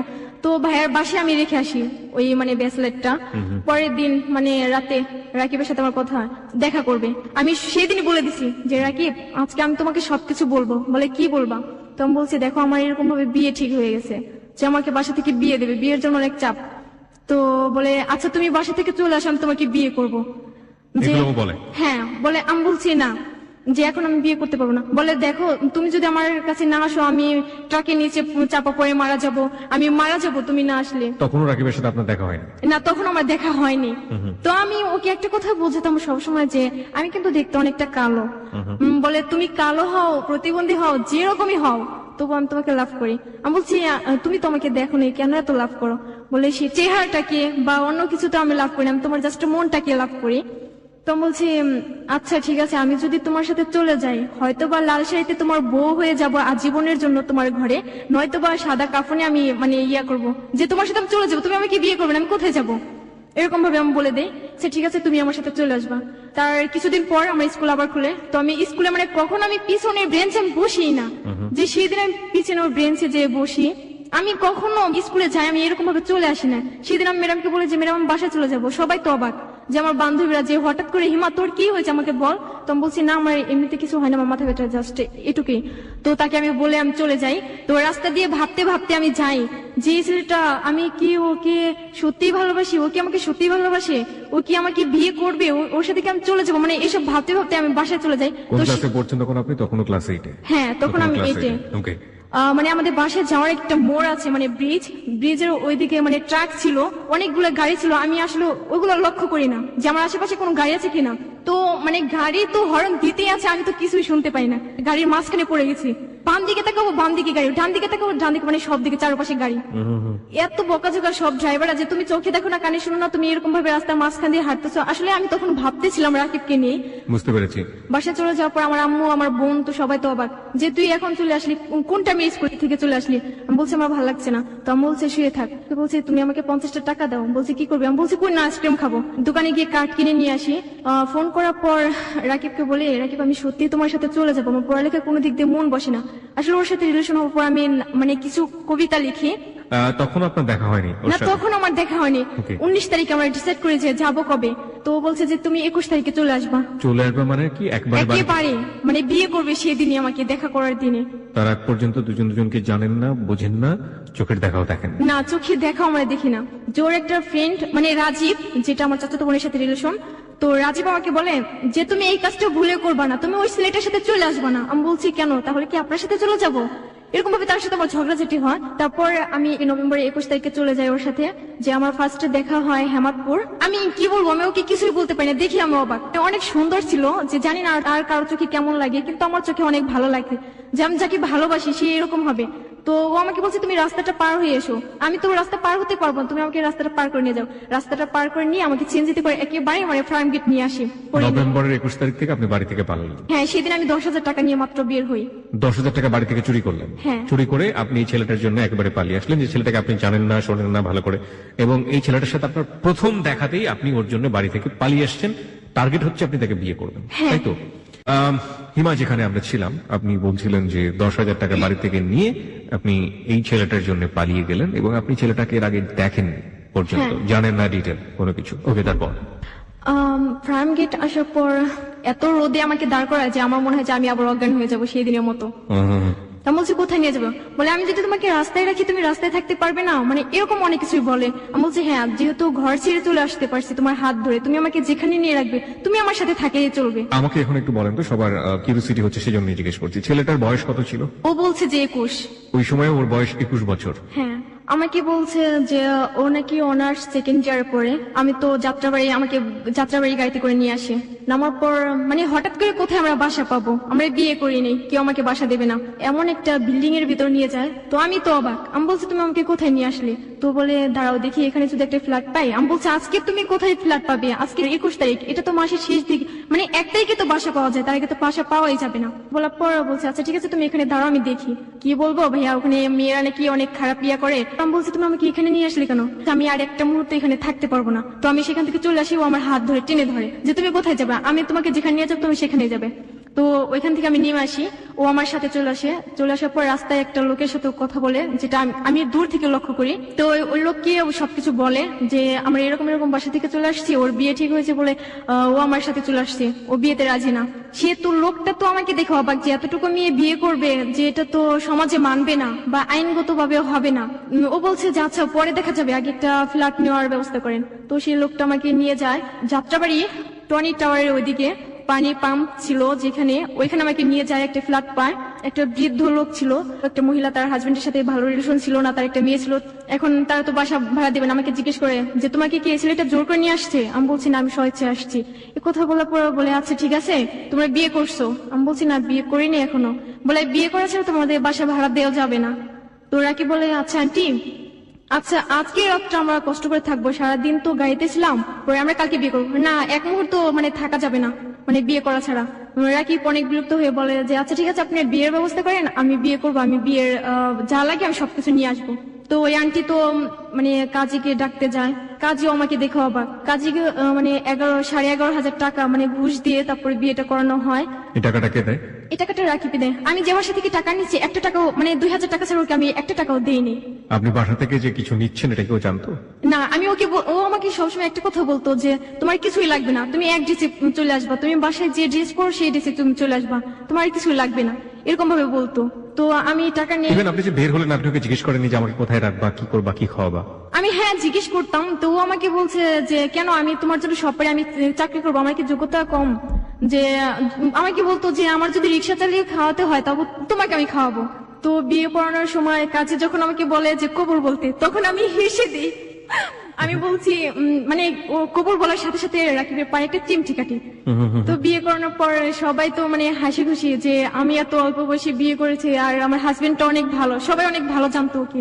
সেদিন রাতে মানে যে আন্টি বলি তার মা ছিল সেখানে, আমাকে বলে যে তোমরা নামাজ পড়ো না, কিছু পড়ো না, তোমরা এখানে থাকতে পারবা না। তো আমি বলছি আমরা কোথায় যাবো, আমরা বাসা ভাড়া নিয়েছি, এখন আমরা এখানে থাকবো না, কোথায় থাকবো? তার সাথে আমার ঝগড়া হতো, মানে অন্যরকম ঝগড়া। বিয়ে হওয়ার পর রাত 10টার সময় মানে আমি প্রকাশ করতে পারি না যে আমার ক্ষুধা লাগে, যে আমার অনেক কষ্ট হয়। তো আমাকে সবসময় আমার বোন আমার খাওয়া দাওয়া বা ড্রেস চেঞ্জ করে দেওয়া, গোসল করে সব আমার বোন করতো। বড় বোন, বাই দ্য ওয়ে আমি একটু জানি যে আপনার বড় বোন কি তখন বিয়ে হয়ে গেছে যখন আপনি বের হয়ে আসছেন বাড়ি থেকে? না, তখন বিয়ে হয়নি। তখনও বিয়ে হয়নি, ঠিক না। হয়ে আছে মাত্র, হ্যাঁ। রাইট? ওকে। যেহেতু ছোট বোনটা পালিয়ে গেছে ক্লাস 8-এ পড়ুয়া অবস্থায়, সুতরাং সামাজিক ভাবে কিন্তু অনেক ধরনের হেয় প্রতিপন্ন হতে পারে এবং একই সাথে বিয়েটা ভেঙেও যেতে পারে। আমরা ঠিক জানি না যে ওর বড় বোনের ক্ষেত্রে এরকম ঘটনা ঘটেছিল কিনা। হয়েছিল কি? হ্যাঁ হয়েছিল, আমি অনুমান করছিলাম এবং দ্যাটস হ্যাপেন। ওকে, যাই হোক, তারপর কি হলো? 10টা বাজার পর ও খাবার নিয়ে আসতে যায়, তখন আমার মানে আমি ফোনটা ওপেন করি, আমার চাচাতো বোন থেকে আমার ফোনটা, আমার ফোনের নাম্বারটা আমার বাসা থেকে ম্যানেজ করে যে আমার বড় বোন আমাকে ফোন করে। আমি রিসিভ করি না, ফার্স্ট রিসিভ না করে মানে অনেকবার ফোন করার পর লাস্ট রাকিব আসার আগে তো আমি ফোনটা রিসিভ করি। আমাকে বলে যে তুই কোথায়? আমি বলছি যে আমি একটা ছেলেকে ভালোবাসি, সেই ছেলের হাত ধরে চলে আসছি। বলে যা হবার হয়ে গেছে, যে তুই বাসায় চলে আয়। আমি বলছি আমি তো বাসায় যাওয়ার জন্য ওর সাথে বের হয়ে আসিনি, আমি বাসায় কেন যাবো? বলে এখনো মানে এলাকার কেউ জানে না যে তুই চলে গেছিস, সবাই জানে যে আন্টির বাসায় তুই, মানে বেশিরভাগই আমার আন্টির কাছেই ছিলাম আমি ছোটবেলা থেকে। তো আমার বোন তো বারবার বলে বাবা মার মান সম্মান নষ্ট হবে, তার আগে তুই বাসায় চলে আয়। আমি বলছি না, আমি যাবো না, আমি রাকিবকে ছেড়ে কোথায় যাবো, আর আমাকে আর ফোন করবে না, মানে এরকম আমার বোনকে উল্টা বকাঝকা করতাম। আমার বোন আমার বলে তোকে আমি ছোটবেলা থেকে এত বড় করছি, কখনো কষ্ট জিনিসটা কি আমি তোকে অনুভব করতে দেইনি, আর তুই আমাকে এত বড় কষ্ট দিতে পারলি। আমি বলছি সরি, আমার ভুল হয়ে গেছে, তুমি আমাকে ক্ষমা করে দিও, মানে এরকম ভাবে আমার বোনকে বলি। আমার আব্বু তো আমাকে এতটা ভালোবাসতো, এতটা, আমি জানি না যে আর বাবা মা কেমন হয়। আমার মানে আব্বা আম্মু ছিল অন্যরকম। আমার আব্বু তো আমাকে এক নজর না দেখতে পেলে মানে কি বলবো, আর পাগল হয়ে যেত। আমি স্কুলে থেকে আমি বাসায় যেতাম, আমার দেরি হলে আমার আম্মু তো পথের দিকে তাকিয়ে থাকবে কখন আমি আসবো, নয়তো বা আমার স্কুলের গেটের সামনে যাবে এরকম। সেদিন আমি মানে সারাদিন যাইনি, আব্বু আমাকে দেখে নাই। তো আমার আব্বু তখন অজ্ঞান হয়ে যায় যখন কি শুনে যে আমি এরকম ভাবে চলে আসছি।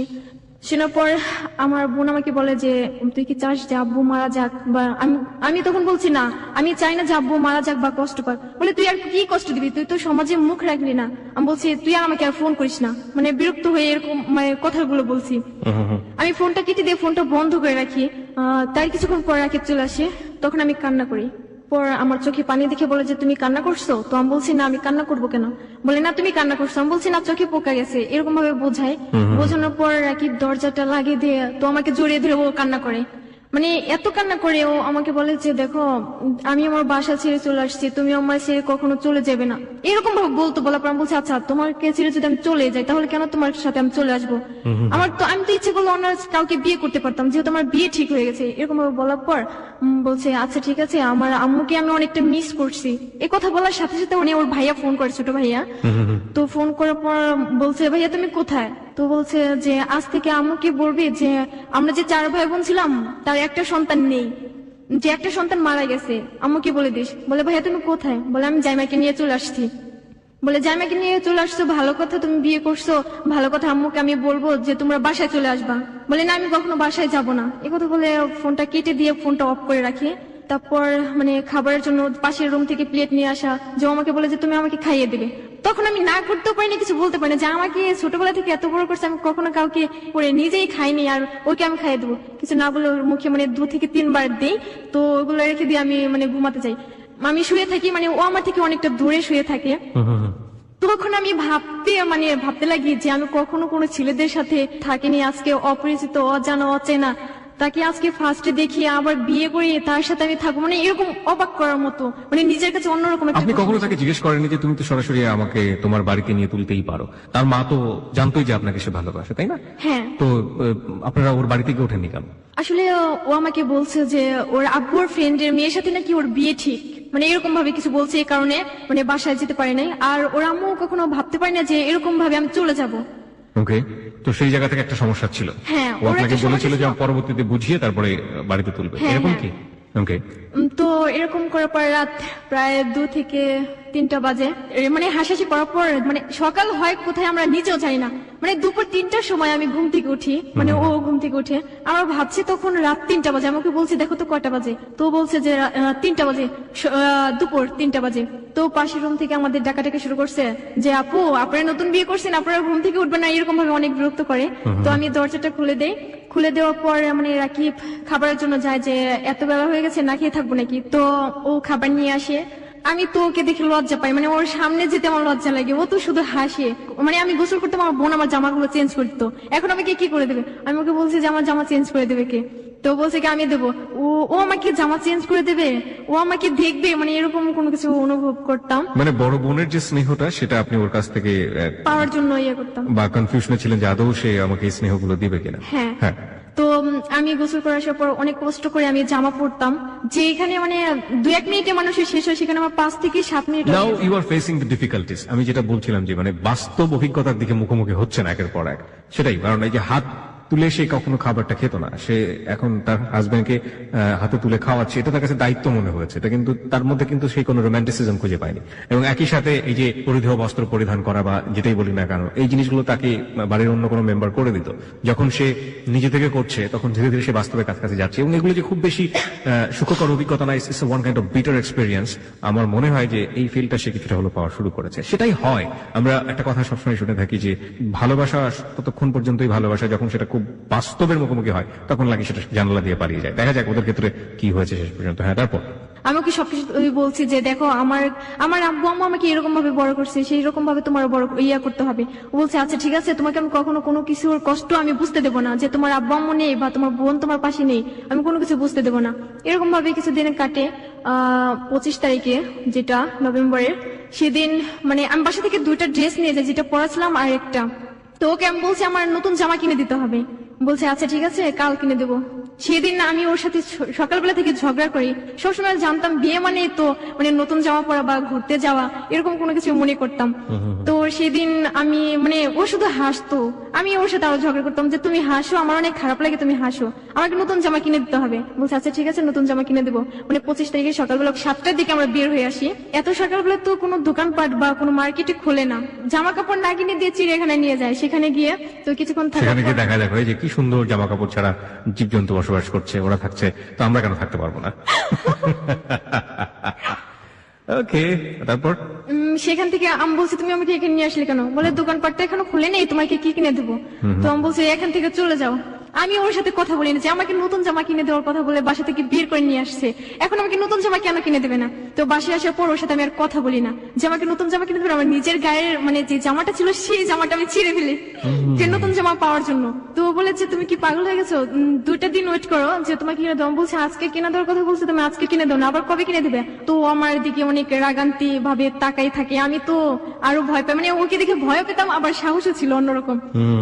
যতটা আমাকে শাসন করবে ততটা যেন আদর করবে, মানে এরকম ভাবে ভাবতাম। ওকে, তো ওর একটা ফ্রেন্ড মানে যে রাজীব, সে আমাকে ফোন করে, আসলে ও বিশ্বাস করে না যে আমরা বিয়ে করব। তো আমি রাকিবের ফোন দিয়ে ওকে ফোন করি, আমি বলছি ভাইয়া এখন তো বিশ্বাস করবেন যে আমি ওকে বিয়ে করছি? বলছি ভালো করছে, একটা ইম্পর্টেন্ট বাদরকে তুমি বিয়ে করছো, মানে এরকম ভাবে বলতো। আপনি আসতেন আপনাকে বিয়ে করতো, মানে এরকম ভাবে অনেক ফান করি। করার পর যে বাড়িওয়ালাটা বলছে যে আমাদের বাসা ছেড়ে দিতে হবে 25 তারিখে। আমি বলছি কেন ছেড়ে দিতে হবে? তো রাকিবের সাথে কথা হয় যে নতুন আরেকটা বাসা পাওয়া যায়, মানে মসজিদ ছিল যে বাজারের সাথে, সেখানে নতুন বাসা পাওয়া যায়। রাকিব সেই বাসাটাকে দেখে আসে। আসলে আমি বাসাটাকে তো আমি দেখি নাই যে কেমন বাসা, যে যেহেতু ও দেখবে আমাকে রাখবে, ভালো একটা বাসা থাকবে। ততদিনে আপনাদের বাড়ি থেকে বের হওয়ার কদিন পরের ঘটনা এটা? মানে 21 তারিখে বাসা থেকে চলে যায় 25 তারিখে। ওকে, তোমরা 4 দিন পরে এই ঘটনাটা? হ্যাঁ। ওকে, রাকিব দেখে এসে বলে যে বাসাটা তো ভালোই, সেখানে আমরা যাবো, আজকেই যাবো। তো সন্ধ্যার দিকে আমাকে বলে যে তুমি রেডি হয়ে থাকো, আমি এই বাসার যা জিনিসগুলো আছে আমি সব ওই বাসা নিয়ে গুছিয়ে তারপর তোমাকে নিয়ে যাবো। কি ছিল আপনাদের বাসাতে? কি ছিল, জাজিন ছিল, মানে এমনি সংসারে যা লাগে মানে অল্প অল্প ছিল সবই। জাজিম ছিল, মানে এগুলো কিনেছিলেন? মানে ও কিনে সব, মানে বিয়ের দিনই কেনা হয়। ওকে। তো সেগুলো ও নিয়ে যায়, নিয়ে যাওয়ার পর আমাকে সন্ধ্যা পরে ফোন করে বলে যে তুমি বসে থাকো, আমি এখনই আসবো। আমি তো মানে যে বাড়ি আন্টিকে সালাম করি, বলে তোমরা দুজন সুখী হও, এ কথা বলে যে তুমি অনেক ভালো মেয়ে, অনেক ভদ্র মেয়ে, আর তোমার হাজবেন্ড অনেক ভালো, তুমি ওকে কখনো কষ্ট দিও না। ওকে। নিয়ে যাওয়ার পর দেখি রুমটা এরকম রুম, আসলে আমি প্রকাশ করতে পারিনি যে রুমটা এত খারাপ হবে। তো যেহেতু ভালোবাসি তাকে, সে যদি আমাকে আগেও বলছে যে গাছের নিচে রাখলে থাকবো, তো আমি বলছি এটা তো বাসা, এখানে আমি থাকতেই পারবো, কষ্ট হলে আমি থাকতে পারবো। আসলে সেখানে পানির কষ্ট ছিল, গ্যাসের কষ্ট ছিল, চার ফ্ল্যাটের লোক আমরা একটা টয়লেট ইউজ করতাম। তো সেখানে তো লাইন ধরে দাঁড়িয়ে থাকতো, তো মানে গার্মেন্টসের মেয়েরা তারা সবাই কাজ করতো। আমার এতটা খারাপ লাগছে যে ওই এরকম বাসা চয়েস করতে পারলো, মানে বাসাটা ছিল কি এরকম যে ভাঙা ভাঙা, তাদেরই ফ্যান ছিল, খাট ছিল, আমরা তো খাট কিনে নেই, আমরা তো সেদিন আর রান্না বান্না হয় না, যে আমি তো রান্নাই করতে পারি না, রান্না করবো কি, মানে রাকিব সব রান্না করতে পারে। সেখান থেকে পরের দিন তো মানে চাউল এসব কিনে নিয়ে আসে, কিনে নিয়ে আসার পর আমি বলছি ও আমাকে রান্নাঘরে মানে ঢুকতেই দেবে না, যে তুমি কালো হয়ে যাবে। আমি বলছি আমি তো কালো, আর কি কালো হবো, মানে তুমি থাকতে থাকতে এখানে ফর্সা হয়ে যাবে, এরকম ভাবে বলতো। যে ও রান্না করতো, ভাত রান্না করতো, আমি ভাত রান্না করলে ভাতের মার গাড়তে পারতাম না, তরকারি রান্না করলে হয়তো বা হলুদের গুঁড়া বেশি হতো বা লবণ বেশি হতো, এরকম হয়ে যেত। আস্তে আস্তে ও আমাকে সবকিছু শিখাই দেয়। 15 থেকে 16 দিন পর আমি রান্না করা শিখি ওর কাছ থেকে। তো ডিম তো অনেক ভালোই ভাজতে পারি, যে ওর ডিম ভাজা তো অনেক পছন্দ করে, বলে প্রত্যেকটা দিন তুমি ডিম ভাজবে। আর আমি তো মাছ মাংস এসব আমি কোনো কিছু পছন্দ করি না, শুধু ডিম। আমি বাসায় থাকতে ডিম। 7-8 দিন পর তো আমার বাসা থেকে আবার ফোন করে যে এখনো বাসায় কেউ জানে না, তুই চলে আয়। আমি বলছি তোমরা কি সব কথা বলার জন্য আমাকে ফোন করছে, এখন তো আমি ভালোই আনন্দে আছি। পরে যে এই সময়টা থেকে বাবার সঙ্গে কোনো কথা হয়নি বা মার সঙ্গে কোনো কথা হয়নি? না, আমি কারোর সাথে কথা বলিনি, মানে শুধুমাত্র বোনের সাথে কথা বলছেন? হ্যাঁ, বোনের সাথে কথা বলা হয়। যে আমার একটা চাচু ছিল, সে বিয়ে করে নাই, সে আমাকে অনেকটা ভালোবাসতো, আমাকে বলো যে তোমাকে যদি বিয়ে দেই মানে আমি উকিল বাবা হবো তোমার, তাকে আমি আগে থেকে আব্বু বলে ডাকতাম। ওকে, তার সঙ্গে কথা বলতেন? হ্যাঁ, মানে সে আমাকে একদিন ফোন করে বলে যে তুই যে 10,000 টাকা নিয়ে গেছিস সেই টাকাগুলো দিয়ে যা, আর যে মান সম্মান গুলো ডুবে গেছে সেই মান সম্মান ফিরিয়ে দিয়েছে, মানে এরকম ভাবে বলতো। আমি বলছি নেক্সট টাইম তুমি আমাকে ফোন করবে, আপনাকে আমি চিনি না, মানে এরকম ভাবে তুমিও বলতাম, আপনিও বলতাম আমার চাচুর সাথে এরকম। তো এরকম করার পর মানে 8 থেকে 9 দিন যাওয়ার পর তো অনেক ভালো কাটে। এরকম সময় আমি কখনো মানে কল্পনা করতে পারিনি যে এরকম সময় আসবে, কেউ আমাকে এতটা ভালোবাসবে। বাসা থেকে বের হলে বা বাসা মানে আসলে এরকম ছিল যে কিছু করবে। যদিও আমরা বুঝতে পারছি যে কোন দিকে যাচ্ছে, কিন্তু তারপরে ওই সময়টা চমৎকার একটা সময় ছিল, সেটা আপনার কথার মধ্য দিয়ে সবকিছু দিয়ে ফুটে উঠছে।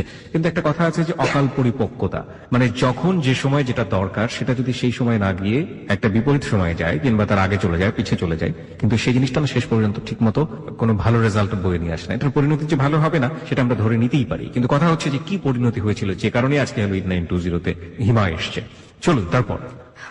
মানে কিছুদিন আমাদের লক্ষ্য করে যে ফ্ল্যাটে আমরা ছিলাম, পাশের মানে ফ্ল্যাটের লোক যারা আমাদের সাথে ছিল ভাড়া থাকে, তো তারা আমাকে বলে যে তোমাকে অনেকদিন যাবত লক্ষ্য করছি যে তোমার হাতে চুড়ি বা নাকে ফুল কেন তোমার হাজবেন্ড তোমাকে দেয়নি। তো আমি বলছি শহরে মেয়েরা এসব পরে না, আসলে তখন আমার নাক ফুটানো ছিল না ওরকম ভাবে। বলে তুমি কি চাও তোমার হাজবেন্ডের অমঙ্গল হোক? আমি বলছি কেন চাবো?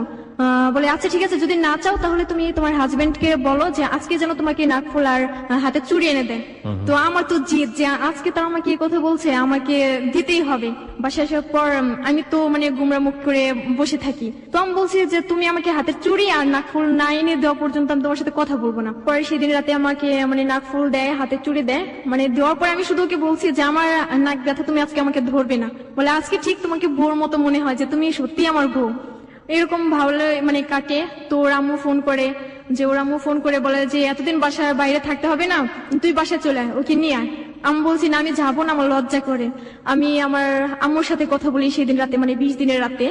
তো আমার আম্মু তো মানে আমার সাথে কথা বলার জন্য পাগল হয়ে যায়, যে আমার সাথে কথা বলবেই সেদিন। তো আমার বোন বলে যে দেখ তুই একটা কথা বল, আম্মুর সাথে একটা কথা বল। তো আমি সেদিন আম্মুর সাথে কথা বলি, তুমি আমাকে দেখতে আসবা। আমার আম্মু বলছে তোকে একদিন না দেখে থাকতে পারি না, তুই এতদিন কি করে থাকিস?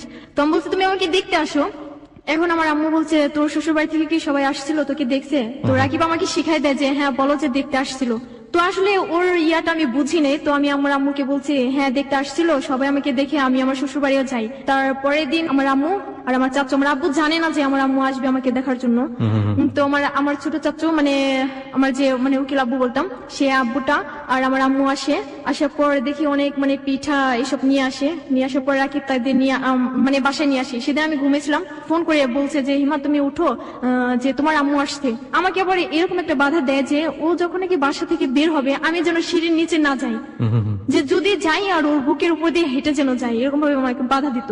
ওকে, তো দরজার সামনে আমার আম্মু এসে আমার জড়িয়ে ধরে অনেক কান্নাকাটি করে। তো আমি অনেক কান্নাকাটি করে আম্মুকে মানে রুমের ভেতরে নিয়ে আসি। তো আমার আম্মু চলে যাওয়ার আগে রাকিবকে 2000 টাকা দেয়। 2000 টাকা দিয়ে চলে যায়। চলে যাওয়ার কিছুদিন পর রাকিব আমাকে বলে যে আজকালকার ফকিনের করে মেয়ে বিয়ে করলে পরে 2000 টাকা কেউ দেয় না, 6-7 হাজার টাকার নিচে। মানে এরকম ফার্স্টে এই কথাটা বলে।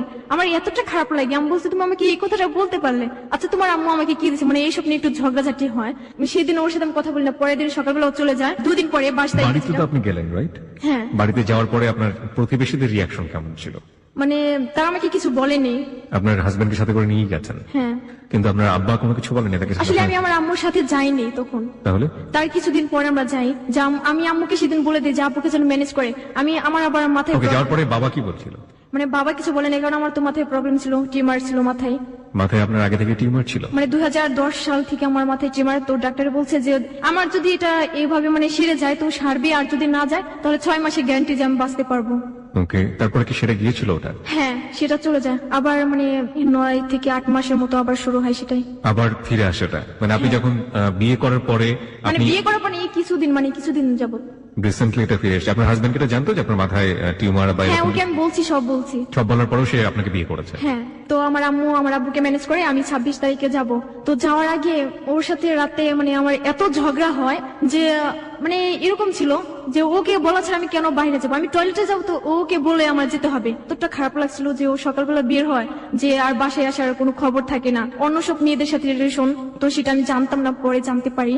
যাওয়ার পর আমি ওকে ফোন করে ফোনটা অফ করে রাখি।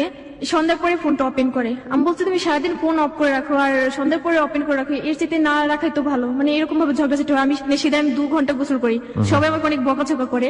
তো রাকিব এসে দেখে যে আমি গোসল করছি, গোসলখানা থেকে বের হই নেই। তো বলে তুমি বের হও। আমি মানে বের হয়ে রুমের ভিতর আসি। তো দেখি একটা মেয়ের সাথে কথা বলছে আমার রুমের ভিতর, যে পাশের বাসার যে মেয়ে ছিল সেই মেয়ের সাথে, পপি নামের একটা মেয়ে। তো তার সাথে কথা মেয়েটা আপনার রুমে চলে এসেছে? হ্যাঁ। ওকে, সেই মেয়েটা চলে আসছে। আসার পর আমার মানে কি বলবো, রাকিবের মানে গায়ে হাত দিয়ে কথা বলে আর তুমি করে কথা বলে। আমার তো আরো বিরক্ত করা লাগে যে আমার হাজবেন্ডের সাথে ও তুমি করে কথা বলবে কেন। আমি তো জেদ, আমি সবসময় নাক ফুলিয়ে রাখি যখন আমার জেদ হয়। মেয়েটা আমাকে বলতেছে তুমি যখন ফার্স্টে আসছো তখন তুমি অনেক কালো ছিলে, এখন অনেক সুন্দর হয়ে গেছো, হ্যান ত্যান, মানে এই ধরনের অনেক কথাই বলে। তো রাকিব শুধু একটা কথা বলছে, এখন ওকে কিছু বলবেন না যে ও মানে অনেকে রাগ করে আছে যে সারাদিন বাসায় ছিলাম না। তো মেয়েটার সাথে সাথে বলে উঠলো যে রাকিব তুমি কি কালকে ফ্রি আছো, যদি ফ্রি থাকো তাহলে তোমাকে নিয়ে একটু শপিং এ যাবো। আমার তো আরো খারাপ লাগে যে আমার হাজবেন্ডকে নিয়ে ও কেন শপিং এ যাবে। তো আমি ওর দিকে তাকাই, ও আমার দিকে তাকিয়ে থাকে, বলে হ্যাঁ আছে। আমি বলছি হ্যাঁ আপু আছে, তো আমি কালকে পাঠিয়ে দেবো, এরকম ভাবে বলছি। তখন আমি বলছি কি আপনি নেক্সট টাইম আমাদের রুমে ঢুকবেন না, আপনি আর কখনো এই রুমে আসবেন না, চলে যান এখান থেকে, আর আসবেন না, কখনো কথা বলবেন না। আর যদি দেখি আমার হাজবেন্ডের সাথে আপনি কথা বলছেন তাহলে আপনি কি হবে আপনি ভাবেন। তো রুম থেকে বের হওয়ার পর রাকিব তো আমাকে বলে যে ওর সাথে এরকম ব্যবহার করছে। আমাকে কেন, যাও তুমি শপিং এ ওর সাথে, এমনিতে আমি সারাদিনই কিছু বুঝতে পেরেছি একটা ঝগড়াঝাড়ি শুরু হয়ে গেছে আপনাদের মধ্যে। তারপর সারাদিন তো বাইরে ছিল, 10টার পর আবার বের হবে, বলে যে আমি র্যাকেট খেলতে যাবো। তো আমি বলছি না এখন যেতে পারবে না, বলে তোমাকে ছোট বাচ্চাদের এনে দিয়ে তুমি খেলো তাদের সাথে। তো আমি তো ছোট বাচ্চা পেলে অনেক মানে খুশি। 10টার পর বাসায় আসে। বাসায় আসার পর এখন আমি মানে ভাত খেতে বলি, ভাত খাবে না, মানে শুয়ে পড়ে। আমি আবার মানে আমার ওন্না ভিজে ওর পায়ে ময়লা ছিল, সেই ময়লাগুলো আমি পরিষ্কার করে দিই। ওকে, পরের দিন আবার ও চলে যায়। আমি বলছি আমি আমার বাসায় যাবো, আমার বাসা থেকে আমাকে বলছে যে বাসায় যেতে, আমি বাসায় যাবো। তো বলছে কি আচ্ছা ঠিক আছে যাবো। সেদিন আমার সবচেয়ে ইয়ে ছিল যে 16 ডিসেম্বরে যেদিন আমি নাটক করি, আমি নাচ করি, সেখানে আমি থাকতে পারবো না, যে আমার স্কুল থেকে তো আমি ত্যাগ হয়ে আসছি, সেই প্রোগ্রামটা আমার দেখতেই হবে, আমি এরকম ভাবে ওকে বলছি। তো বলে আচ্ছা ঠিক আছে 16 তারিখে মানে 16 ডিসেম্বরে আমাকে নিয়ে যাবে। বলে আমার কাছে টাকা নিয়ে আমি কি করে নিয়ে যাব। আমি বলছি আজকে তোমার টাকা নিয়ে তুমি কালকে টাকা পাবে কোথায়। বলে আচ্ছা ফোন বিক্রি করবো। মানে এই কথা বলে বাসা থেকে বের হয়ে যায়। তারপরে দেখি 7টা ফোন আমার হাতে এনে দেয়। আমি অবাক হয়ে যাই যে এতগুলো ফোন ও কোথায় থেকে পেলো। রাইট, আমরা অবাক হচ্ছি যে এতগুলো ফোন সে কোথায় পেল। প্রিয় শ্রোতা, এই যে অবাকের জায়গাটি চমৎকার একটা সময়ের মধ্যে আমরা ছিলাম, কিন্তু একই সাথে আমরা কিছুটা হলো অবাক হচ্ছি। কিন্তু আমরা যে গেজের যে ব্যাপারটা, যে আমরা অনুমান করতে পারি যেটা সম্পর্কটা আসলে শেষ পর্যন্ত কোথায় গিয়ে দাঁড়াবে, সেই অনুমানের ব্যাপারটা নিয়ে সবসময় হ্যালো 920 একটা কথাই বলে থাকে। আপনি চিন্তাও করতে পারবেন না যে শেষ পর্যন্ত গল্পটি, জীবনের গল্পটি কোথায় গিয়ে দাঁড়িয়েছে। আজকেও ঠিক একই কথাই বলছে। কিংবা তারপর সাতটা মানে মোবাইল নিয়ে আসে, তো আমি তো অবাক হয়ে যাই। আমি বলছি তুমি এতগুলো ফোন কোথায় থেকে পেলে? রাইট। তো বলছি তুমি এগুলো চার্জ দাও। আমি বলছি এগুলো চার্জ দেবো কোথায়? তখন আমার কাছে ছিল দুটা চার্জার, যেটা ওর একটা আমার একটা। আমি শুধু টয়লেটে যাই, এদিকে এসে দেখি ফোন নাই, অবাক হয়ে যাই আবারও। আমি ওকে ফোন করে বলছি তুমি কি ফোন নিয়ে গেছো? বলছে হ্যাঁ আমি ফোন নিয়ে আসছি। আমি বলছি ফোন দিয়ে তুমি কি করবে, এতগুলো ফোন নিয়ে গেলে? বলছে এগুলো আমি বিক্রি করবো, যে কালকে তোমাদের বাসায় যাবো। 6,000 টাকা বিক্রি করে। তো আমি বলছি টাকাগুলো কি এখনই নিয়ে আসবা? বলে হ্যাঁ এখনই নিয়ে আসবো। তো টাকাগুলো না নিয়ে একটা ফোন শুধু হাতে নিয়ে চলে আসে। আমি বলছি ও ফোন তুমি কোথায় পেলে? মানে সেদিন থেকে আমার সাথে তুই করে কথা বলে, যে বলে সেটা কি তোকে বলতে হবে? বলে না এত কিছু জানার দরকার নেই, তোকে সবকিছু দিলে তো হবে। যা দেখি আমি শুধু অবাকই হয়ে যাই। তো যে ও খাওয়া দাওয়া করার পর ঘুমিয়ে পড়ে, তো আমি প্যান্টে হাত দিয়ে দেখি ওর প্যান্টের ভিতর ছুরি। ওকে ওকে। আমি নিজেকে নিজে মানে প্রশ্ন করি যে ওর কাছে ছুরি থাকবে কেন? মানে ওইটা আমি সরাই ফেলি সকালবেলা, সরিয়ে মানে ওর প্যান্টটা আলাদা রাখি, ও যেভাবে রাখে সেইভাবেই রাখি।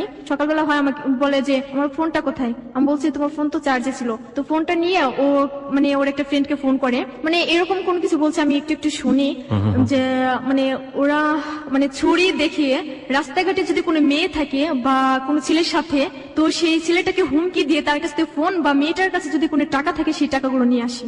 Now come to the point. Okay. This track was downloaded from FusionBD.com. তারপর তো পরের দিন সকাল হয়, পর আমরা আমার বাসার দিকে রওনা হই। তো 26 দিনের দিন। তো বাসায় আসার পর বলছে কিভাবে যেতে হয়, কিভাবে যাব। তো আমি বলছি কিভাবে যেতে হয় সেটা আমি তো ভালো করে জানি, তুমি শুধু আমার সাথে যাবা।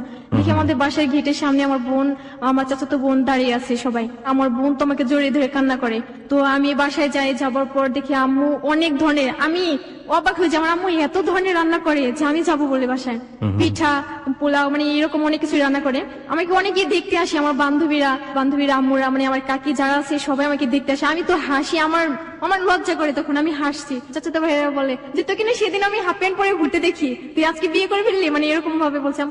যাওয়ার পরের দিন শুনি যে আমার বান্ধবী রিমার ওর বিয়ে ঠিক। তো ও আমাকে বলছে যে তুই থাকবি, গায়ে হলুদের দিন আমরা আবার চলে আসি।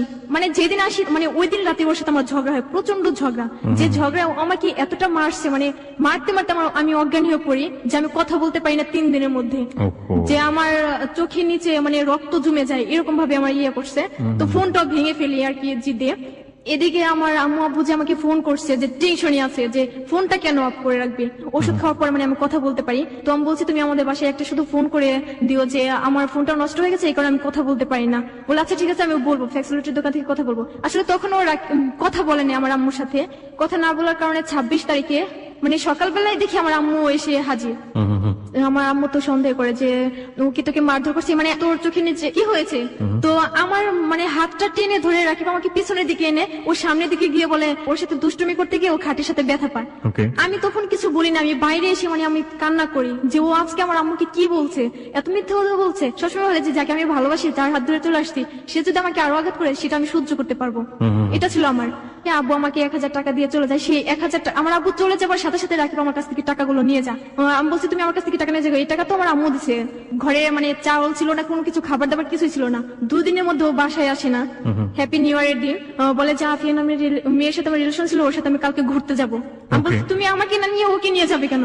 বলছি না ও তো জানে না আমি বিয়ে করছি, আর যদি জানতে পারে তাহলে আমাকে মেরে ফেলবে, ওর চাচুরা অনেক খারাপ। আমি খুব অবাক হচ্ছি, আপনার মা জানলো, আপনার ফ্যামিলি জানলো যে ছেলেটাকে আপনি বিয়ে করেছেন, সেই ছেলেটাকে আপনি বাড়ি যাচ্ছেন, তো আপনার বাবা মা একটা স্টেপ নিবে না ওই ছেলের পরিবারে গিয়ে যোগাযোগ করার, ওই ছেলের পরিবারে কে আছে জানার? চেষ্টা করবে না? আসলে চেষ্টা করবে। আমাকে সবসময় এরকম ভাবে ধমকি রাখতো যে তুমি সবসময় বলবা যে আমার ফ্যামিলির সাথে তোমার ভালোই রিলেশন আছে, বা আমার আম্মু এসে তোমাকে দেখে যায়। ও আমাকে যেটা বলতো আমি সেটাই করতাম। আপনি ফ্যামিলিতে এটা বলতেন? সমস্যা কি? আপনার বাবা মা যেতেই পারে আপনার শ্বশুর বাড়িতে, সেটা রাকিব স্টপ করতো কেন? মানে স্টপ করতো কেন সেটা, মানে ও আমাকে বলছে আমাদের বাসাটা 6 তলা বিল্ডিং, আসলে সেটা ছিল না, এই কারণে। আপনার বাবা মা রাকিবের সাথে সরাসরি কথা বলতো না যে আমরা তোমার বাবা মার সঙ্গে কথা বলতে চাই, দেখা করতে চাই? হ্যাঁ বলতো, যে আমার আম্মু যদি এই কথা বলতো, অন্য কথা বলে আমার আম্মুকে ভুলে ফেলতো, এরকম ছিল। আপনার বাবা রাকিবের সাথে কোনো কথা বলেনি? বেশি কথা বলতো না ওর সাথে। আপনার সাথে কথা বলতো না? আপনাকে তো অনেক আদর করতো। হ্যাঁ আমার সাথে কথা বলতো। ওকে, তারপর? হ্যাপি নিউ ইয়ারের দিন ওই দিন সারাদিন ও মেয়েটার সাথে ঘুরে, তো ফোন টোন সব অফ করে রাখে। এদিকে যে আমি না খেয়ে আছি সেটাও দেখার ইয়ে ছিল না, যে এরকম কষ্ট ছিল যেখানে পানিও ছিল না, যে আমি এক গ্লাস পানি খাবো, পেটের ব্যথায় মানে উঠতে পারি না বিছানা থেকে, যে দুদিন কাটে আমার এরকম ভাবে, মানে আজকে ধরেন সকালবেলা বের হয়েছে, পরের দিন বিকালবেলা চলে আসছে, মানে দুদিনই প্রায় হয়ে যায়। তো আসেন, আমি ওর আম্মুকে ফোন করছি, বলছি মা আপনার ছেলে তো এখন আসে না, একটু তাড়াতাড়ি আসতে বলেন। বলে আচ্ছা ঠিক আছে, আমি বিকালে পাঠিয়ে দেবো। এরকম করতে করতে সন্ধ্যার পরে বাসায় আসে, বলে যে তোর কি হয়েছে, তুই এত ফোন করিস কেন? সেদিন আমাকে অনেক মারধর করে, শুধু শুধু আমাকে মারছো কেন? বলে যে আমার টাকা লাগবে, এখন আমার টেনশন, আমার মাথায় অনেক টেনশন। আমি বলছি টাকা দিয়ে তুমি কি করবা? মানে এক এক সময় এক এক ধরনের কথা বলে, যে একটা কিছু করতে হবে, আমার কাজ আছে, আমি এটা করবো। আমার বলে আমার সেমিস্টারের ফিস দিতে হবে, মানে এরকম ভাবে বলছে। তুমি তোমার আম্মুর কাছে টাকা চাও, তখন আমাকে মানে ভালোবাসার একটা ইয়া দেখা, যে তুমি তোমার আম্মুর কাছে টাকা চাও। আমি বলছি না, আমি এখন আমার আম্মুর কাছে আমি টাকা চেতে পারবো না। আচ্ছা আচ্ছা ঠিক আছে, তোর টাকা লাগবে, তোর টাকা নিয়ে তুই থাক। এরকম করে বাসা থেকে বের হয়ে মানে সিগারেট নিয়ে আসতো, যে আমার সামনে সিগারেট খেতো। আমি আবার ওইসব পছন্দ করতাম না, তো আমি বলছি তুমি এইসব করবা না, আমি আমার বাসা থেকে আমি টাকা চাইবো। তো সাথে সাথে আমি ফোন করি আমার বাসায়, আমার আম্মুকে বলছি আমাকে 50,000 টাকা দিতে হবে। তো আম্মু তো বলে যে তোর আব্বু কি শুনবে? তখন আমি বলছি আমার মাথায় আবার টিউমার হয়েছে, ওর কারণে আমি মিথ্যা কথা বলি আমার আব্বু আম্মুর কাছে। আর রাকিব আমার আম্মুকে বলছে তখন আমি সেমিস্টারের ফিস দেবো, আমার এই পরীক্ষাটা শেষ হলে পরে তারপর আমি যে কোনো একটা জব করবো, এরকম ভাবে বলতো। আম্মু বলে আচ্ছা ঠিক আছে, কালকে সকালবেলায় চলে আসো। যেদিন যাবো সেদিন থেকে রাকিব আমাকে বলে যে তোমার আব্বুকে বলো তুমি টাকা দিতে বলো, যদি তুমি আমার সুখ চাও তাহলে আমাকে টাকা দাও, এরকম ভাবে বলি। কাকি এসে আমাকে বলে যে আমার আব্বুকে বলছে ভাইয়া আপনি এই কাজটা কখনো ভুলে করবেন না, যে আপনি ছেলেটাকে চেনেন না, অচেনা অচেনা হয়তো বা এখনো ভালোবাসা দেখাচ্ছে, হিমাকে ভালোবাসে, পরে যদি এরকম না হয়, যদি ছেলেটা চলে যায় তখন কি হবে? আম্মু তো আমার কান্নাটা সহ্য করতে পারে না, আমার আম্মু তো আমার আব্বুকে ম্যানেজ করে ফেলছে যে টাকা দিতেই হবে। যে এরকম আমরা 5 থেকে 7 দিন থাকি, থাকার পর আমার আব্বু টাকা দেয় 20,000 টাকা। মানে যেদিন টাকা দেয় সেদিন আবার আমাদের বাসায় আবার অনুষ্ঠান ছিল, আমার ফুপিরা সবাই আসে। আমার চেহারাটা দেখেও সবাই অবাক হয়ে যায় যে আমি এতটা স্বাস্থ্য মানে ছিলাম আর এখন কি হ্যাংলা হয়ে গেছে, সবাই এরকম ভাবে বলে। আমি মানে সবার সামনে যেতে লজ্জা করতাম আমার। তো আমার ভাইয়াদের সাথে খেলতে যায়, 4টা বাজে, তো সাথে সাথে রাকিব চলে আসে। আমার বলতেছে যে তুমি তোমার আব্বুর কাছে টাকা নিছো? আমি বলছি না, একটু পরে দেবে। বলছি একটু পরে কখন দেবে? তখন আমার মানে আমার পায়ে লাথি মারে। ওকে ওকে। সেই লাথি মারটা আমার বড় বোন দেখে, বড় বোন দেখে পরে ও মানে আমাকে ডাকে, বলে তুই এখানে। তো আমি যাই, আমাকে বলে তুই এত তোকে অনেক মারধর করে না? আমি বলছি না, এমনিতে এখন তোর রাগ হয়েছে এই কারণে, ও আমাকে একটা কথা বলছে এই কারণে কথাটা শুনিনি। আমার বোন বলে যে না তোকে মনে হয় অনেক অনেক অত্যাচার করে, এরকম বলছে। আমি বলছি ধ্যাত তোমরা কি বলো, রাকিব আমাকে অনেক ভালোবাসে, অনেক ভালোবাসে, তোমাদের থেকে বেশি ভালোবাসে, এরকম বলে আমি রুমের ভিতরে গিয়ে আবার কান্না করি যে আমি ওর কারণে কি মিথ্যা কথা বলছি, আমি আমার ফ্যামিলিকে মিথ্যা কথা বলছি, আমি মিথ্যা কথা বলা পছন্দ করতাম না, আর ওর কারণে আমার বলতে হয় আজকে। তো আব্বু টাকা দেয়, তো রাকিব আমাকে ওই 20,000 টাকার মধ্যে থেকে 1,000 টাকা আমাকে দিয়ে যায়।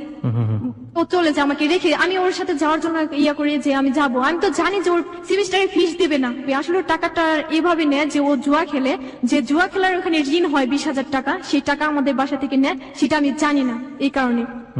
আপনি জানলেন কবে? মানে জানি তার কিছুদিন পর ওর একটা ফ্রেন্ড আমাকে ফোন করে জানায়। ওর ফ্রেন্ড আপনার নাম্বার গুলো কি? ওর ফ্রেন্ড রাজীব, ও তো নাম্বার জানে। তারপরের দিন থেকে আমি ফোন দিলে ফোন রিসিভ করে না, মানে এসএমএস করি এসএমএস এর রিপ্লাই করে না। আসলে তখন আমি প্রেগনেন্ট ছিলাম। কোথা থেকে কোথায় যাচ্ছেন? আসলে আমি বুঝতে পারতাম না যে আমি নিজেই প্রেগনেন্ট, মানে আস্তে আস্তে বুঝতে পারি। আলটিমেটলি খারাপ লাগার জায়গাটা থেকে আপনি পরবর্তীতে গিয়ে বুঝলেন যে আপনি আসলে প্রেগনেন্ট। কি হয়ে বুঝলেন? আমার বমি আসতো বা আমার কোনো কিছু, আমার গন্ধ এরকম ভাবে ইয়ে থাকতো। তো সেদিন আসার পর আমাকে বলে ঘুরতে যাবো, বলছি এখন তো ঘুরতে যেতে পারবো না, এখন সন্ধ্যা লেগেছে, যদি কোনো কিছু হয়ে যায়। আচ্ছা ঠিক আছে যাবো না, একটু যাবো খেজুর গাছের ওখানে আমাকে নিয়ে যাই। ওখানে নিয়ে আমার হাতটা ছেড়ে দিয়ে ফোন করে একটা মেয়ের কাছে, মানে রুবা নামের একটা মেয়ে। তো বলছে তুমি কার সাথে কথা বলো? বলে তুমি তো নেই, এই কারণে টাইম পাস করার জন্য। আপনাদের বাড়িতে থেকেই ওই ধরনের আচরণ করছে? হ্যাঁ, যে ও আমার সাথে এরকম করছে আমি কাউকে বুঝতে দেন আর কি। কি বলবো, ওর বুকের ভিতর আমাকে জড়িয়ে ধরে রেখে অন্য মেয়ের সাথে কথা বলে। বলে যে কালকে দেখা হবে। মেয়েটা তো ফোন দিতেই আছে যে ওর সাথে দেখা করবে। তখন আমার হাতে লাঠি ছিল, ওই লাঠি দিয়ে আমি রাকিবের পা একটা আঘাত করি। এবং আপনার নিজেরও একটা মাথায় মারা উচিত। আমার শোনার পরে একদম ভেতরের ফিলিংস যেটা হচ্ছে, প্রথম কথা হচ্ছে একটা বাবা মা কতটা কাণ্ডজ্ঞান হতে পারে একটা ফ্যামিলির। একটা ছেলেকে বিয়ে করেছেন আপনি, তাকে তার বাড়িতে কে আছে কোথায় আছে সে ভুলিয়ে ভালিয়ে রাখছে, কোনো খোঁজ খবর নিচ্ছে না।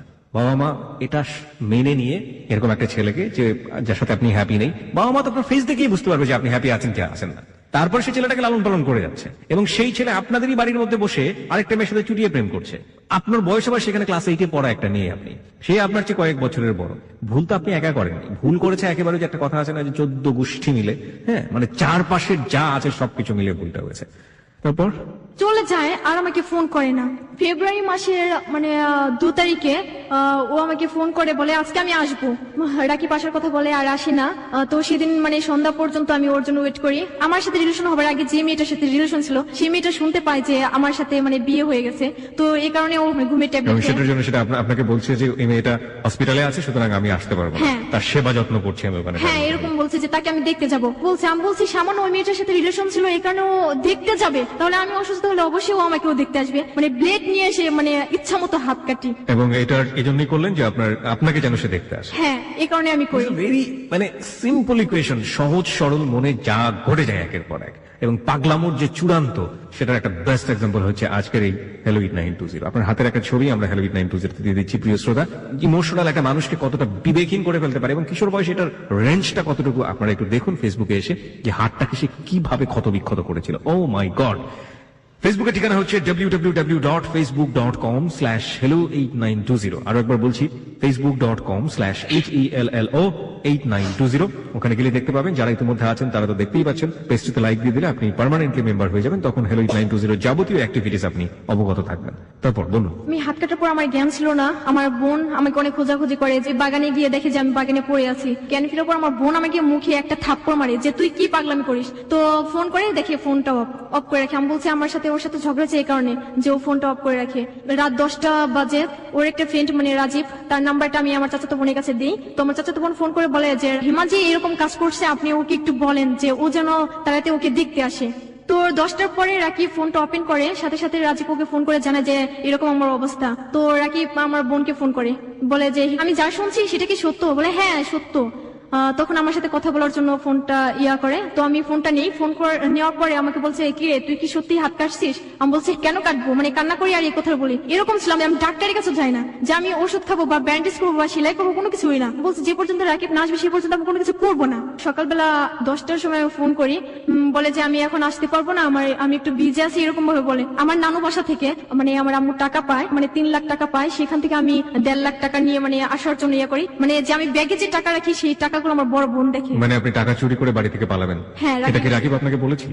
মানে রাকিব এরকম ভাবে বলছে যে আমি তোমাকে এনে খাওয়াবে কি রাখবো কোথায়? আমি বলছি এই কথা তো আমাকে আগে বলো নি, যে এটা তো বিয়ের আগে করার কথা ছিল। তখন আমি ভাবছি আমি যদি টাকা নিয়ে আসি তুমি আমাকে নিবে না? বলে যদি টাকা নিয়ে আসতে পারে তাহলে আসবে। আমার বোন এদিক দিয়ে আমার ব্যাগ থেকে টাকাগুলো সরিয়ে ফেলে। আমি আর দেখি না যে ব্যাগে টাকা আছে কিনা। আমি যে টাকা নিয়ে যাবো সেই মানে টাকা দিয়ে ও অ্যাডভান্সটা দেবে, এরকম ছিল। তো আমি যাওয়ার পর এখন বাড়িওয়ালা তো টাকা নেওয়ার জন্য আসছে, যে আপনি আসছেন তো টাকাগুলো আগে দেন। যে ব্যাগে যখন আমি হাত দিই টাকাগুলো না দেখি তখন আমার তো অন্যরকম, যে এখন আমি টাকা পাবো কোথায়? তো আমি রাকিবকে বলি, রাকিব বলে যে এটা তোদের প্ল্যান। কি বলবো, ও আমার সাথে অনেক খারাপ ব্যবহার করে। তখন 5টার সময় বের হয়, সন্ধ্যা লেগে যেত, মানে আসেই না। তারপর থেকে ফোনটা অফ। আমি তখন টেনশন পড়েছি, আমি তো এখানকার কিছুই চিনি না, আমি কোথায় যাবো, কি করবো? আমি বাড়িওয়ালাকে সবকিছু বলি। বাড়িওয়ালারা তখন আমার শাশুড়িকে ফোন করে। আমার শাশুড়ি বলে যেভাবে তুই আমার ছেলেকে ঘর থেকে বের করে নিয়েছিস সেভাবে আমার ছেলেকে আমার কাছে ফিরিয়ে দিয়ে যাবি। আর এরকম ভাবে সারা রাত কেটে যায়। পরের দিন 12টার সময় রাকিব আমাকে ফোন করে, বলে তুই বাসা থেকে বের হয়ে আয়, আমি তোকে নিয়ে আসবো আমাদের বাসায়। আমি বাড়িওয়ালাকে বলছি আঙ্কেল আপনি তো আমার ফোনটা রাখে আমাকে কিছু টাকা দেন। তো তারা আমাকে 200 টাকা দিয়ে আমার ফোনটা নেয় না। রিক্সা ওঠার পরে ও ফোনটা আবার অফ। তখন আমি কোথায় যাবো আমি নিজেও জানি না, যে তখন আমি রাস্তায় পড়ে যাই। 12টা থেকে 5টা পর্যন্ত ওকে আমি অনেক খোঁজাখুঁজি করি কিন্তু পাই না। লাস্ট ওর আব্বুকে আমি ফোন করি। ফোন করার পর বলছি আপনি ছেলে আমাকে এরকম ভাবে রেখে গেছে, আপনি আমাকে নিয়ে যান। আমাদের উকিল হয় আর কি, বিয়ের যে ছিল সাথে, তো সে আমাকে নিয়ে যান। তার ভাবির কাছে নিয়ে যায়, নিয়ে গিয়ে বলে যে আমি রাত 10টার পরে আমি নিয়ে যাব। তখন আমার ভিতর অন্যরকম একটা আসে যে রাত 10টার পর আমার কোথায় নিতে পারে, এখান থেকে যেভাবে হোক আমার পালাতে হবে। তো আমার শাশুড়িকে আমি ফোন করে বলছি আপনি কি আমাকে নেবেন, আর যদি আমাকে না নিয়ে যান আমি নিজে এখানে আত্মহত্যা করে আপনাদের দায়ী করে যাব। তো আমার শাশুড়ি আর শ্বশুর এসে আমাকে রাত 10টার সময় নিয়ে যায়। এই প্রথম আপনি গেলেন আপনার শ্বশুর বাড়ি? হ্যাঁ। কোথায় ছিল শ্বশুর বাড়ি? নারায়ণগঞ্জ জারপুর উত্তরপাড়া খোলা মার্কেট। গিয়ে কি দেখলেন? মানে ছোট একটা বিল্ডিং এর মতো আর কি তোলা, যে টিন শিট করলে আসলে করতে পারে। কয়জন ফ্যামিলি মেম্বার ছিল ওখানে? মানে ওরা 4 ভাই বোন, ওরা আব্বু আমারও। পরে রাকিব শুনে যে আমি ওদের বাসায় আসবো, বলে তুই আমার আম্মুকে নিয়ে থাক। আমি আমার মতো চলে গেলাম। আমি ওদের বাসায় যাই। না আপনি বাসায় গেছেন? ওর আম্মু তো আমাকে মানে অনেক কথা আমাকে বলে, কি বিয়ে করার বয়স হয়েছে, তুই আমার ছেলেকে বিয়ে করছিস, আমার ফুলের মতো ছেলে ছিল। সব মায়ের কাছে তার ছেলে ফুলের মতোই থাকে। This is the story, we know that. তখন আমি একটা কথা বলছি আমার শাশুড়িকে, আপনার ছেলেকে যেরকম আদর করে বড় করছেন আমার আম্মু আব্বু আমাকেও তেমন আদর করে বড় করছে। প্রথম দিনই ঝগড়া শুরু করলেন? মানে এই কথাটা কংগ্রাচুলেশন। ওকে। আমি তো 2 দিনের মধ্যে খাই না, পানিও খাই না, রাতটা কাটে কোনো মতে। ফজরের আজানের সময় আমার শাশুড়ি আমাকে ঘুম থেকে ওঠা, বলে বরকা পর তোকে তোর বাসায় দিয়ে আসবো। আমি বলছি আমি আমার বাসায় যাবো না, অনেক কান্নাকাটি করি আমার মানে শাশুড়ি পা ধরে, কিভাবে কোথায় কিভাবে আমাকে নিয়ে আসে আমি নিজেও জানি না, গাড়িতে করে। তো আমাকে শুধু হেমাদপুরের মানে টিকিট কেটে দেয়, তো আমি গাড়িতে উঠি, তখন বলে বাই আর কখনো দেখা হবে না, যে আমি এরকম প্রেগনেন্ট, আমি কাউকে মানে বলতে পারছি না, মাস চলে যাচ্ছে, আমার অবস্থাটা অনেক খারাপ হয়ে যায়। তো এলাকার মুরব্বীদের সাথে কথা বলি, কথা বলার পর যে বলে আচ্ছা ঠিক আছে তোমাকে নিয়ে আসবো। আমি আবার প্ল্যান করি যে বিয়ের পরে আমি চলে যাবো, আমার চাচাতো বোনের বিয়ে, মানে কথা বলবো কি, রাকিব আমাকে হুমকি দেয় যে তুই যদি আমার কাছে থাকতে চাস তাহলে তুই ওই বাচ্চাটাকে নষ্ট করবি। তো আমি বলছি কেন আমি বাচ্চাটাকে নষ্ট করবো, অনেক মানে কান্নাকাটি করি, বলে যে আচ্ছা ঠিক আছে তুই তোর বাচ্চা নিয়ে থাক, আমি আমার মতো থাকবো। আমার একটা ফ্রেন্ড ছিল, তাকে আমি সবকিছু বলি, তার সাথে আমি গিয়ে মানে বাচ্চাটাকে নষ্ট করে ফেলি। তো আমি শুয়ে থাকি। বাচ্চাটাকে আপনি নষ্ট করলেন, আপনার ফ্যামিলিতে জানলো না এটা? কেউ জানে না, আমার হাজবেন্ড মানে আসে না, এই কারণে আমি না খেয়ে থাকি বা এরকম কোনো কিছু বুঝতে পারি আর কি, Okay. যে আমি নষ্ট করি এটা জানে না। পিঙ্কির কথা যে আমি চলে যাওয়ার জন্য আমার ফোনটা আমি ইচ্ছে করে মানে নষ্ট করি, ফোন সারতে যেতে হবে, তো আমি আগে আসি, আমার চাচাতো বোন আসে। আসলে ওর যে গয়নাগুলো ছিল সব ছিল মানে রূপার, কিন্তু স্বর্ণর দিয়ে মানে ধোয়া ছিল, তো ওইগুলো নিয়ে আসে, আমি দেখি নাই যে ও কি নিয়ে আসছে। তো চেঞ্জি নিয়ে আমি চলে যাই গাবতলী পর্যন্ত, গাবতলী রাকিব এসে দাঁড়িয়ে আছে যে আমাকে নেওয়ার জন্য, যাত্রাবাড়ি, যে ওইখানে আমরা আবার নতুন করে বাসা ভাড়া নেওয়া হয়, সব টাকা মানে রাকিবই দিয়ে। মানে আপনার বোনটাও পালাচ্ছে আরেকজনের সাথে, তাই তো? হ্যাঁ এরকম। সেই গয়নাগুলো আমার চাচাতো বোন রাকিবের হাতে দেয়, হারটা যে ছিল একটু অংশ নিয়ে বালু দিয়ে মানে ঘষে নিয়ে আসে, বলে দেখো এগুলো সব নকল। মানে যাওয়ার সময় বলে যে আমি তাড়াতাড়ি আসবো, 10টার আগে আসবো। রাকিব যখন নাকি বের হয়ে যায় তখন আমার ভেতর থেকে কেমন যেন মনে হয় যে ওর ফিরে আসবে না, কখনো ওর সাথে আমার দেখা হবে না। তার একটু পরে আমি ফোন করি, ফোনটা অফ। পরে আমি ওদের এলাকার যে বড় ভাই মানে ওদের বাসায় বিচার নিয়ে যায় যে আপনার ছেলে এরকম ভাবে একটা মেয়েকে বিয়ে করছে, আবার এরকম ভাবে রেখে আসছে, এখন মেয়েটার কি উপায়। তো আমার শাশুড়ি আমাকে ফোন করে বলে তুই যদি আমার ফোনে ফোন করিস কখনো তাহলে তোর খবর আছে, আমি এখন যে এই পুলিশ নিয়ে তোর এখানে আসবো, তোকে ধরিয়ে দেবো, তুই একটা খারাপ মেয়ে। আমি আর আমার চাচাতো বোন, এখন আমার তো সবকিছুর দায়িত্ব এখন হয়ে গেল আমার। ও আমাকে পা ধরে কান্না করে বলে যে তুই আমার মাথায় হাত রেখে শপথ করবি কখনো কারোর কাছে বলতে পারবি না যে আমার এসএসসি এর রেজাল্টটা অনেক খারাপ হয়, এই কারণে আমি মিথ্যা কথা বলে বাসা থেকে চলে আসি। বুঝলাম না, আমি বুঝলাম না, মানে এসএসসি রেজাল্ট খারাপ হলো পাশ থেকে চলে আসলো, মানে কি কাহিনী? মানে ও বলছে মানে মিথ্যা কথা বলছে আমাকে যে রাজীবের সাথে আমি চলে যাব, আসলে এইসবের কিছুই না। তো আসার পর বিয়ের গহনাগুলো নিয়ে পালিয়ে এসছে। হ্যাঁ, সেখান থেকে আমার চাচাতো বোন ওর বাবাকে ফোন করে বলে যে হিমার হাজবেন্ড আমাকে জোর করে নিয়ে আসছে, যে মানে ওর যতগুলো আত্মীয় ছিল সবাই আসে আমাকে নেওয়ার জন্য, যে আমাকে নিয়ে থানায় দেবে বা ইয়া করবে এরকম কোনো কিছু করার জন্য। এখন নিয়ে যাই গাড়ির ভিতরে, মানে মারতেই আছে, আমি যতই বলছি যে আমার কোনো দোষ নেই, আমি যত বলি তত ওরা আমাকে আঘাত করে, এত মারছে। আমি নিয়ে যাওয়ার পর আমাকে চেয়ারম্যান বাড়ি সরাসরি নিয়ে যায়, ওর আব্বু আমার উপর চাপ দিয়ে দেয় যে তোর হাজবেন্ড, তোর হাত আছে এইটার ভিতরে, মানে একদিনের সময় দেয় আমার আব্বুকে যে একদিনের মধ্যে হয়তোবা ওই স্বর্ণগুলো দিতে হবে, নয়তোবা 6 লাখ টাকা দিতে হবে। বাগান ছিল, যে বিচারের রায় দেয় যে ওই জমিটা দিয়ে দেবো ওকে, মানে আমাদের জোর জুলুম করে মানে ওই দলিল করে নিয়ে যায়। তো আমার উপরে এতটা অত্যাচার, সবাই আমাকে মারধর করতো, আমার চাচাতো ভাই ফুপিরা মানে যারা আছে। একটা যেটা বুঝলাম যে আপনার এই বোনটি আপনার হাত ধরে পালিয়েছিল, তার রেজাল্ট খারাপ হয়েছে সে কারণে, হ্যাঁ, এবং সে এতগুলো গহনা কোথা থেকে নিয়েছে? তার বাড়ি থেকে। এটা কি তার বিয়ের গহনা? তার বিয়ের গহনা না, তার বাড়িতে ছিল এই গহনাটা। হ্যাঁ। আলটিমেটলি এই গহনা আপনার ভাষ্য মতে এটা গহনা ছিল না, কিন্তু তার বাড়ি থেকে লোকজন যেটা প্রিটেন্ড করেছে যে আপনি তাকে শেল্টার দিয়েছেন বা আপনি তাকে বাড়ি থেকে ভাগানোর জন্য সহায়তা করেছেন, এবং সেই জন্য আপনার উপর অত্যাচার শুরু হয়, এবং পরবর্তীতে এটাকে তারা দাবি করে এটা 6 লাখ টাকার গহনা ছিল, এবং এই 6 লাখ টাকার উসুল তারা আদায় করে আপনাদের কাছ থেকে জমি নিয়ে, তাই তো? ওকে, তারপর এরকম কিছুদিন পর আমার মামা আসে, বলে যে যে কোনো একটা করতে হবে, এটার মামলা করতে হবে। বলছি আমার রাকিবের কখনো আমি ক্ষতি হতে দেবো না, মানে রাকিবের এগেইনস্টে মামলা করবে। আমি আমার রাকিবের পাশেই আছি। এরকম যতবার বলতাম ততবার মারতো, আমার বোন আমাকে মারতে মারতে আমার মাথা ফাটিয়ে ফেলে। তো আমি আবার রিটার্নটা আমাদের বাসায় চলে আসি। আসার পর তো আমাকে আমার ভাবিটা আমার হাতের চুড়ি নাকের ফুল মানে ফেলে দেয়, বলে তোর বিয়ে হয়নি, রশি দিয়ে বেঁধে গরম পানি আমার হাতে ঢালে, যে তারপর আমার মামা আমার আঙ্কেল সবাই আমাকে নিয়ে যায় থানায়, যে ওর নামে মামলা করবে। সেখানে জিটি করে আমি বাসায় আসি, আমি গলায় রশি দিই, মানে এরকম যে আমি মারাই যাবো। মানে রাস্তাঘাটে যাকে দেখতাম বলতাম যে আমার রাকিব আসবে, তো মানে একদম পাগলের মতো অবস্থা, যেটা পাগলই হয়ে গেছে, একেবারে পাগলে। মানে আমি এরকম ছিলাম যে আমার হাতে বা পায়ে কোনো ময়লা আমি মানে দেখতেই পেতাম না। যে ব্রিজের উপর দিয়ে আসতে হয় আমাদের বাসায়, সেই ব্রিজের ধারে যেয়ে দাঁড়িয়ে থাকতাম। তোমাকে এরকম ভাবে 3 মাস প্রায় এরকম ভাবে আমি কাটাই। তো ফকির বাড়ি বা ডাক্তার এইসব অনেক কিছুই দেখায়, তো সেই বাড়ি গিয়ে মনে করেন আমাকে সুস্থ করা হয়। মানে রাকিব আমার লাইফ থেকে চলে যাওয়ার পর খাটে বা বালিশে শোয়া জিনিসটা কি সেটা আমি এখনো চোখে দেখি না। রাকিব চলে গেল মানে রাকিব কোথায় গেল? সে যোগাযোগ করে না আপনার সঙ্গে? না, তাই আমার তো? সাথে যোগাযোগ করে না। এরকম আমার আম্মু বলে যে এখন তো ও সুস্থ হয়েছে, যে আবার মানে সেই মামলা আবার করা হবে। মামলা করা হবে রাকিবের হ্যাঁ। এগেইনস্টে। ওকে। তারপরে সে বাসা থেকে আমি মানে 1,75,000 টাকা নিয়ে আমি চলে যাই আমাদের বাসা থেকে। এই টাকাটা আসলো কোথা থেকে? আমার আম্মু এরকম আমার নানার বাসা থেকে টাকা নিয়ে আসছিল। ওই টাকাটাই আলটিমেটলি আপনি হ্যাঁ। 1,75,000 টাকা চুরি করে পালালেন রাকিবের বাড়ি যাওয়ার জন্য, হ্যাঁ। তাই তো? হিমা, যেখানটাতে আমরা ছিলাম, আপনি 1,75,000 টাকা বাড়ি থেকে চুরি করে নিয়ে আবার সেই রাকিবের কাছে ফিরে গেলেন কতদিন পরে? 3 মাস পর। 3 মাস পর। এবং এই 3 মাস তো বাড়িতে যা করেছেন এবং আপনার সাথে যা করা হয়েছে তা রীতিমতো অবর্ণনীয়। ফাইন, যাওয়ার পরে কি হলো? 1,75,000 টাকা নিয়ে আমি সরাসরি ওদের বাসায় যাই না, যে আমার বান্ধবীর বাসায় উঠি। সেখান থেকে আমি ওদের শুধু ম্যানেজ করে যে আমি আমার হাজবেন্ডের সাথে ঝগড়া করে আসছি, যে কিছুদিন থেকে আবার চলে যাব। আমি কাউকে বলি না যে বাসা থেকে টাকা নিয়ে আসছি। তো ওদের ওইখান থেকে আমি বলছি যে আমি একটু ঘুরতে যাবো, এই কথা বলে আমি রাকিবদের বাসায় যাই। তো বাসায় গিয়ে দেখি রাকিব নেই, মানে রাকিবকে সরিয়ে ফেলে, যে ওর নানু বাসায় পাঠিয়ে দেয়। তো বাসার সামনে গিয়ে আমি আমার শাশুড়িকে ফোন করিয়ে বলছি যে মা আমাকে নিয়ে যান। বলে তোকে আমি চিনি না, তুই কে?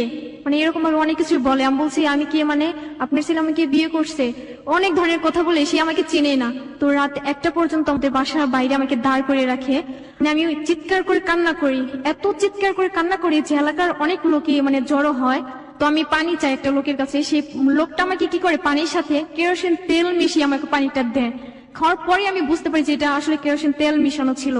তো আমি বলছি আপনি আমার সাথে এরকম ব্যবহার করতে পারেন। সেই লোকটা সেখান থেকে চলে যায়। আমি কান্নাকাটি করে, মানে পাশে পাশে একটা মহিলা এসে আমাকে বলে যে দেখো আপু, তুমি এখান থেকে না এসে আমাদের বাসায় চলে এসো, রাতটা কেটে তুমি চলে যাও। পর আমি সেই বাসায় রাত কাটে কোনো মতে। তখন আমি সেখান থেকে চলে আসি। পর আমি সেই আমার বান্ধবীদের বাসায় যাই। বান্ধবীর বাসা থেকে আমি ওই আঙ্কেলের সাথে যোগাযোগ করি, যে আমার আন্টির যে দেবর হয়। আমি আপনাকে কিছু কোশ্চেন করি, ছোট ছোট, আপনি একটু মনোযোগ দিয়ে উত্তর দেওয়ার চেষ্টা করবেন। নাম্বার 1, যে টাকাটা আপনি বাড়ি থেকে নিয়ে আসলেন, এটা তো খোঁজ খবর পেয়ে গেছে আপনার আপু? হ্যাঁ। তারপর আপনার সঙ্গে ফোনে যোগাযোগ করেনি তারা? হ্যাঁ, ফোনে যোগাযোগ করছে। আমি বলছি যে আমি রাকিবের কাছে চলে আসছি, মানে এখনো তারা জানে আমি রাকিবের কাছে। আচ্ছা, তো এই টাকাটা নিয়ে আপনি কি করলেন? তো 20,000 টাকার মতো আমি নষ্ট করি নিজেই। কি মানে করেন? কিভাবে যে আমি প্রত্যেকটা দিন চাষার আসি, মানে এরকম ভাবে নষ্ট করি আর কি। চাষারাতে কি হতো? চাষারাতে কে ছিল? মানে চাষারাই বেশি থাকে, এই কারণে তো আপনি এসে কখনো খুঁজতেন ওকে? হ্যাঁ, Okay. 3 মাস এরকম ভাবে আমার চলে যায়। চলে যাবার পর এই সময়টাতে আপনি কোথায় ছিলেন এই 3 মাস? আমি মিরপুর ছিলাম। মিরপুর কার বাসায় ছিলেন? ছিলাম আমার বান্ধবীর বাসায়। যে আমি ওর মাকে ম্যানেজ করছি, বলছে যে আন্টি আপনি শুধু আমাকে একটা বাসা ভাড়া করে দেবেন, যা করে আমি করবো। যে বাসা ভাড়া করি সেখানে আমি আবার 10,000 টাকা দিয়ে পার্লারের কাজ শিখি। তার মাঝে মাঝে আমি চাষারও চলে আসি। ওকে, মানে দুটোটাই কাজ চালিয়ে যাই। Okay. এর মাঝে আবার আমি আমার ওই আঙ্কেলের সাথে যোগাযোগ করি, যে আমার বাহিরের ব্যাপারে। কোন আঙ্কেল এটা? আম্মুর যে চাচাতো বোন, ওকে, তার মানে বোনের আমার দেবর, হ্যাঁ তার সাথে যোগাযোগ করেন? হ্যাঁ, মানে সে কেন বাহিরে যোগাযোগ থাকে। করেন? ও, সে বাইরে থাকে। ওকে, এই কারণে এখন আমি বলছি, বলে তুমি তো বিদেশি কাজ কি কাজ করবে? তো আমি বলছি আমি পার্লারের কাজ শিখছি, আমাকে সেখানে দেখেন যদি পারেন আমাকে এরকম ব্যবস্থা করে দেন। মানে আপনিও বিদেশে যেতে চাচ্ছেন? হ্যাঁ। কেন? মানে কেন যেতে চাচ্ছি, যে রাকিবকে আমি খুঁজে পাইনি, আমি কার কাছে থাকবো? আমি আমার ফ্যামিলিতেও যেতে পারবো না, ওর ফ্যামিলিতেও থাকতে পারবো না। এরকম ভাবে আমার জীবন চলবে না। আমি নিজের পায়ে দাঁড়াবো, এরকম ভাবে কোনো ইয়া ছিল, আমার স্বপ্ন ছিল। তো তাদের সাথে আমি যোগাযোগ করে আমি বাহিরে যাই। তখন আমার 70,000 টাকা লাগে। আমার কাছে 90,000 টাকা ছিল। পরে ওই 90,000 টাকা দিয়ে আমি নিজের গয়নাগুলো বানাই, যে ভাবছি যে টাকা যদি থাকে আমার নষ্ট হয়ে যাবে, আমি নিজেও জানি। তো আমার কানের দুল মানে এইসব কোনো কিছু বানাই 90,000 টাকা দিয়েই, যতগুলো হয়। তো বানানোর পর আমি মানে লেবালন তাদের ইয়া দিয়ে চলে যাই। চলে যাওয়ার পর আমার পার্লারে কাজ দেয়। আমি একটা মাস এত ভালো কাজ করি সেখানে। লেবাননে চলে যান আপনি? হ্যাঁ। ওকে, তো সেখানে চলে যাই, অনেক ভালো মতো কাজ করি, যে তারা আমাকে অনেকটা আদর করে, যে আমি ভাষা শিখতে পারি অনেক অল্পতেই। যে তারা আমাকে আমার ভাষাগুলো শুনে তারা আরো মুগ্ধ হয়, যে এত এত দ্রুত তুমি ভাষা শিখলে কি করে। মানে তাদের একটা কোশ্চেন ছিল। তো আমি বলছি সেটা আমি নিজেও জানি না। এক কথা বারবার বলতো, যে সেটা আমি অনুভব করতাম যে এটা হবেই, মানে আমি বলতাম। তো যখন নাকি আমি অসুস্থ হয়ে পড়ি, তখন আমাদের বাংলাদেশে যেমন বলে অসুস্থ, তখন ওদের ওইখানে বলে যে মারিদা। তো আমাকে বলে যে সুবাদ্দি। তো আমি বলছি কি আনা মারিদা। তো বলি শু। তখন আমি আবার বলছি যে আনা রাজ হন ওঝা, মানে মাথা প্রচন্ড ব্যথা, এরকম ভাবে বোঝাতাম। তো পেট ব্যথা এরকম ভাবে বোঝাতাম। তো ওরা তো আমাকে ডাক্তারের কাছে নিয়ে যেত। মানে 1 মাস পর আমার হাতে আমার বেতনটা দেয়, 1 মাসের বেতন 12,000 টাকা ছিল। মানে 20,000 টাকা দেওয়ার কথা ছিল, সেখানে আমার 12,000 টাকা দেয়। তো সেখান থেকে আমাকে হসপিটালে নিয়ে যায়। মানে 4টা হসপিটাল ঘুরে কোনো রোগ মানে বিধি পাই না। তার 7 দিন পরে আমি এরকম ভাবে বমি করা শুরু করি, যে আমার নাক দিয়ে মানে মুখ দিয়ে রক্ত বের হয়। তো ওরা তো অনেক ভয় পায়। তার 2 দিন পরে আমাকে হসপিটাল আবার নিয়ে যায়, অন্য হসপিটালে। দেখে আমার অ্যাপেন্ডিসাইটিস টিউমার। মানে 3 ঘন্টার সময় ছিল যে অপারেশন করতেই হবে। তখন আমার মালিক তো রিস্কটা নেবে না, যে এরকম ভাবে 3 ঘন্টা যদি ও মারা যায়, এরকম রিস্ক নেবে না। তো এটা রিস্ক কে নেবে? তো আমি ওদের বুঝেছি যে কোনো মতো ইয়া করো, যে সেখানে 96,000 টাকা লাগবে আমাদের বাংলাদেশে, যে আমার তো টাকা নেই। মাসের বেতনটা আমার ছিল। আমি বলছি এদের যদি তোরা আমাকে মারতে চাস তাহলে তোরা আমাকে মেরে ফেল, আর যদি না মারতে চাস তাহলে তোরা আমাকে বাঁচিয়ে রাখ। তো ওদের টাকা দিয়ে ওরা আমাকে মানে ইয়া করে, সুস্থ করে। তো পরে আমি টাকাগুলো দিয়ে দিই, যে আমার গয়নাগুলো আমি সেখানে কিছু রেখে আসি আর কিছু নিয়ে আসি। তো অপারেশনের 7 দিন পর আমাকে কাজে নিয়ে যায়। তো আমি তো কাজ করতেই পারি না, আমি সোজা হয়ে দাঁড়াতেই পারি না। তো আমি ঘুরে ঘুরে পড়ে যাই। তো ওরা তখন আমার সাথে খারাপ ব্যবহার করে, যে তুই এখানে কাজ করতে পারবি না, তোকে কি করে টাকা দেবো, টাকা দেওয়া যাবে না, এরকম ভাবে বলছে। তো আমি ওর সাথে ঝগড়া করতাম, মানে তর্ক করতাম। তর্ক করে বলছে আচ্ছা ঠিক আছে, তোরা যদি আমার না রাখিস তাহলে আমার বাংলাদেশে পাঠিয়ে দে, আমি যে কোনো একটা জিনিস করবো। বাংলাদেশে আসবো, আমি কি করে আসবো, কোথায় থাকবো, এরকম একটা কল্পনা থাকে। অপারেশনের 15 দিন পর আমার টিকিট কেটে দেয় আমার বাংলাদেশে আসার জন্য। তো হাতে আমাকে 19,000 টাকাও দিয়ে দেয় ওরা। আমি বলছি আতিনি মাফি মাছারি, মানে আমার কাছে কোনো টাকা নেই, আমি বাংলাদেশে যাব কি, আমার বাবা মা কেউ নেই, মানে এরকম ভাবে বুঝাইছি আরবিতে। বোঝানোর পর ওরা বলে কি আচ্ছা ঠিক আছে, তোকে এই টাকাগুলো দিলাম, তুই এই টাকাগুলো নিয়ে থাকবি। তো আমি আসার পর প্লেনে মানে একটা মহিলার সাথে আমার অনেক ভালো ইয়া হয়, তাকে আমি বলি, তাকে ম্যানেজ করে তাদের বাসায় চলে যাই, সেখানে থাকি। সেখান থাকার পর আবার কুদালিয়া চলে আসি, সেখান থেকে আমি আবার পার্লারের কাজে ঢুকি, আবার রাকিবকে খুঁজে পাই না। তো হঠাৎ করে একটা ফ্রেন্ডের নাম্বার ছিল, যে ওর ফ্রেন্ডের আমি ফোন করি, আমি বলছি যে রাকিব কি এখন বাসায় আসছে, বলছে হ্যাঁ, যে ও ফোন ইউজ করে না। আমি বলছি ফোন যখন ইউজ করবে তখন আমার নাম্বারটা দেবেন। ডিসেম্বরের 31 তারিখে ওর সাথে মানে আবার যোগাযোগ হয়, যে রাকিবের সাথে, মানে রং নাম্বারে, জানে না যে আমি হিমা। তো রং নাম্বারে, আসলে আমি রং নাম্বারে যখন আবার নতুন করে কথা বলা শুরু করলাম, যে বলছে আমার বাসা মিরপুর, আমি মিরপুর থাকি। মানে আপনি জানতেন নাম্বার ঠিক আছে, কিন্তু ও বুঝতে চাই ওটা রং নাম্বারে কার সাথে কথা বলছে। ওকে ওকে। তো আমাকে রাজ নামে পরিচয় দেয়। আমি জিজ্ঞেস করছি আপনার নাম কি, ও বলে রাজ। আমার আন্টির মেয়ের নাম আবার তুলনা। তো আমি আবার ওর পিকচার মানে যা আছে সবকিছু ওরে নিয়ে আসি। তো আমি বলছি আমার নাম তুলনা, আমি এরকম ভাবে থাকি, মানে সবকিছু আমি বলি, যে আমার বাবার এত টাকা আছে, আমার আঙ্কেলও বাহিরে থাকে। তো আমি বলছি সবকিছু বলার পর ও তোমাকে বিয়ে করবে, মানে এখন বলে যে তুমি বাসা থেকে চলে আসো, তোমাকে আমি বিয়ে করবো। একই কথা আপনার একই কথা, যেরকম আমি এরকম ভাবে বুঝতাম, আগের যে কথাগুলো ছিল সেই কথাগুলো নতুন করে আবার তোলানো হয়। যে আমি বলছি যে তুমি কি আমাকে বিয়ে করবা, বলে যে হ্যাঁ তোমাকে এক দেখে আমি বিয়ে করবো। মানে আমি বলছি আচ্ছা ঠিক আছে, তুমি আমার পিকচার দেখো, যদি পছন্দ হয় তাহলে তুমি আমাকে বিয়ে করবে। তো আমি আমার আন্টির মেয়ের মানে পিকচারটা পাঠিয়ে দিই, যেটা দেখে ওর ফ্যামিলি সবাই মানে পছন্দ করে। ওর আম্মুর সাথে আমি কথা বলছি, আবার সেই আম্মুকেও জড়াই ফেললেন। হ্যাঁ, ওর আম্মু, ওর বোন, মানে ওর ভাইয়া সবাই জানতো যে নতুন মানে কারোর সাথে রিলেশন। তো এরকম করার পর বিয়ের একটা ডেটই মানে পড়ে যায়, এই মাসে আমরা বিয়ে করবোই, যে জানুয়ারি শেষে ফেব্রুয়ারিতে। তো এরকম ভাবে আমি বলছি এখন আমি কি করব, মানে ও দেখা করার জন্য প্রচন্ড পাগল হয়ে যায়, যে ও আসে যাত্রাবাড়ি, আমিও চলে আসি, ওকে আমি দূর থেকে দেখে চলে যাই, কিন্তু ওর কাছে যাই না। তো ও বলছে তুমি আসোনি, আমি বলছি হ্যাঁ আমি আসছি, তুমি আমার সাথে দেখা করো, আমি এই কারণে চলে আসছি, এরকম ভাবে বলে চলে আসি। চলে আসার কিছুদিন পরে ও আবার আমাকে দেখার জন্য পাগল হয়, অনেক SMS করে, কথা বলার পর আমি কথাগুলো আবার রেকর্ড করে রাখি, যে কি কি কথা বলে। বলার কিছুদিন পরে বলে তুমি আসলে তুমি সত্য করে বলো তুমি কে, তুমি কি হিমা? তখন আমি কান্না করি, আমি বলছি না আমি হিমা না, আমি হিমা হতে যাবো কেন? তো আমি বলছি আচ্ছা হিমাটা কে, যে মেয়েটার কারণে তুমি আমাকে এত কিছু বলো, সেই মেয়েটা কে? মানে আমি নিজেকে মানে ওর কথা বের করার জন্য করে বলে হিমা নামের মেয়ে সেটা নিয়েছিল 3 বছর আগে, যে এটা আমার শত্রু ছিল। ও আমাকে এরকম ভাবে বলে যে আমার শত্রু ছিল। তো ওই মেয়েটার সাথে আমার রিলেশন ছিল 6 মাস রিলেশন থাকার পর আমি অন্য একটা মেয়ের সাথে রিলেশন করি। তো ওর বাবা, ওর চাচা যারা আছে সবাই আমাকে মারধর করে আমার কাছ থেকে টাকা নিয়ে যায়, মানে এরকম আমাকে বলে। তখন আমি আরো কান্না করি, আমি বলছি ও কি বলে, ও তো আমার প্রতি আর নাই, আর ওকে আমি এতটা ভালোবাসি, ও আমাকে এই কথাগুলো বলতে পারে? এরকম বলার পর কিছুদিন পরে যে আস্তে আস্তে আমি জানিয়ে দেই, তাহলে আমার আগের কথাগুলো আমি বলি। কিছু কিছু কথা আছে যে কথাগুলো আমি বলতাম, আমি ওকে বোঝানোর চেষ্টা করতাম যে আমি হিমা। তো বলে তুমি কি হিমা? আমি বলছি না। বলে তুমি হিমা, তুমি হিমা, এরকম ভাবে কথা বলে, ঠিক এরকম ভাবে কথা বলতো, যে আস্তে আস্তে কথা বলতো অন্যরকম ছিল। আমি একদিন পরিচয় দিই হ্যাঁ আমি হিমা, তখন ও অনেকটা কান্না করে, বলে তোমাকে আমি অনেক, তোমার ফোন নাম্বারে অনেক ট্রাই করছি, তোমার ফোনটা অফ ছিল। আমি বলছি তুমি আমাকে একটু ট্রাই করো নাই, যদি ট্রাই করতে তাহলে আমি তো 3-4 মাস তো আমি ছিলামই দেশে, তো অবশ্যই আমি জানতে পারতাম যে তুমি আমাকে ট্রাই করছো।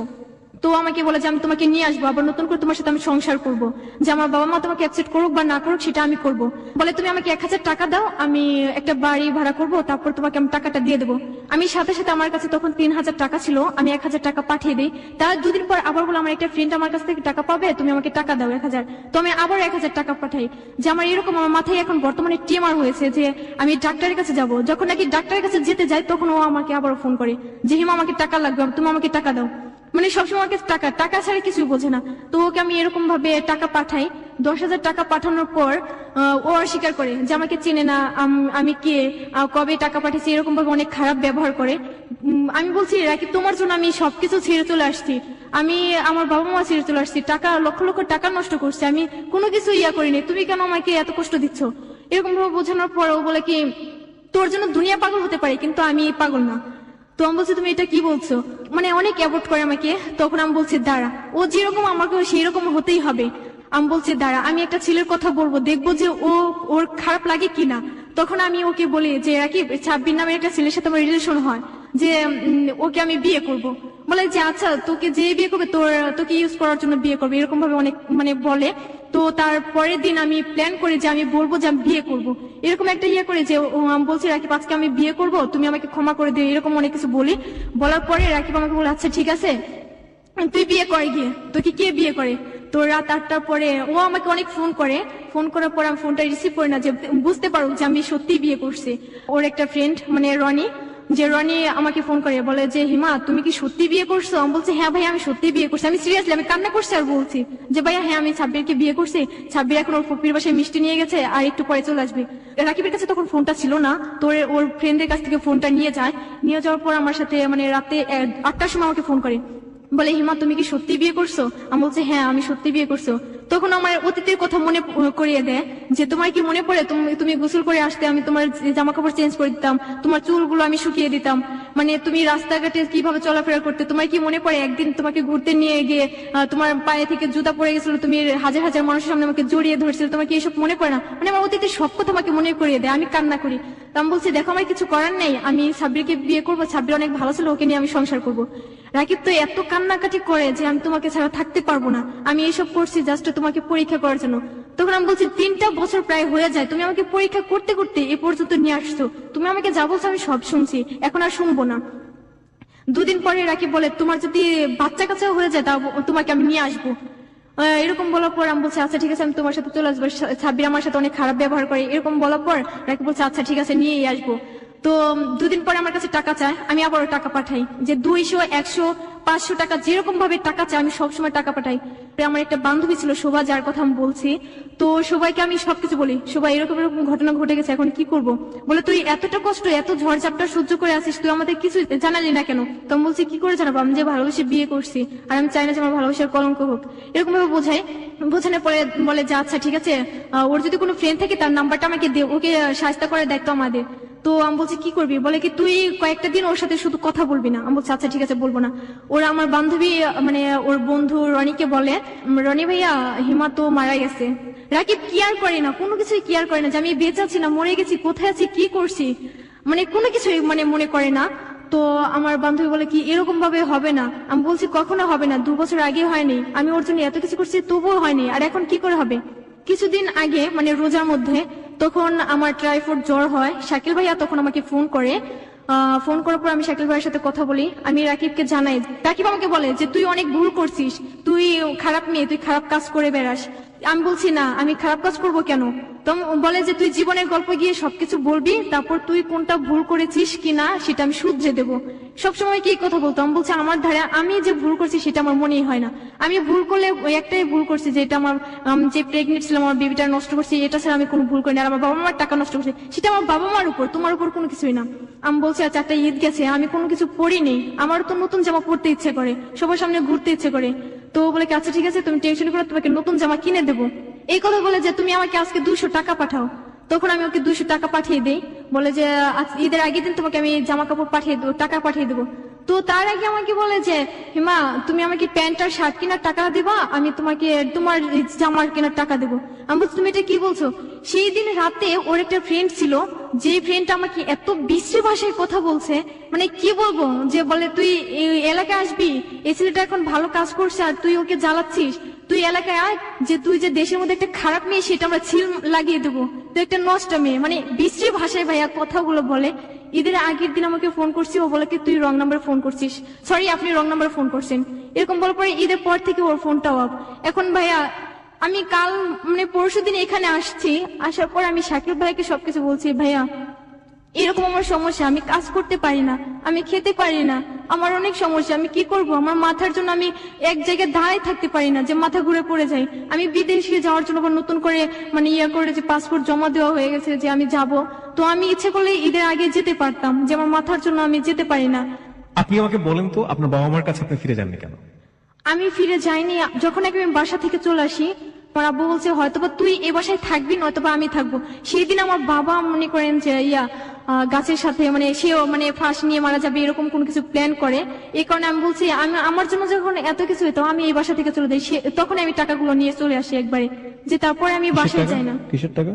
1,75,000 টাকা বাবা এই কাজ করার পরে আপনি নিয়েছিলেন। হ্যাঁ। তারপরে তো আপনি দেশের বাইরে থেকে ফিরে আসলেন, রাইট? হ্যাঁ। তারপরে আপনি জাননি কেন? তারপরে এই কথা মনে করি আপনি জাননি নাকি আর পরে যোগাযোগ করেন নাই? মানে যোগাযোগ করার বলতে কি আমার ভাবির নাম্বার ছিল, তো আমি আমার ভাবিকে অনেকবার ট্রাই করি, তো আমার ভাবি ফোনটা রিসিভ করে আমাকে বলে যে যেদিন শুনবো যে তুই মারা গেছিস রাকিব সেটা বলবে যে তুই মারা গেছিস, তুই আমাকে ফোন করবি না। তার কিছুদিন পর আবার ফোন করতে যাই, ফোনটা অফ, মানে সবার ফোনটা অফ থাকে।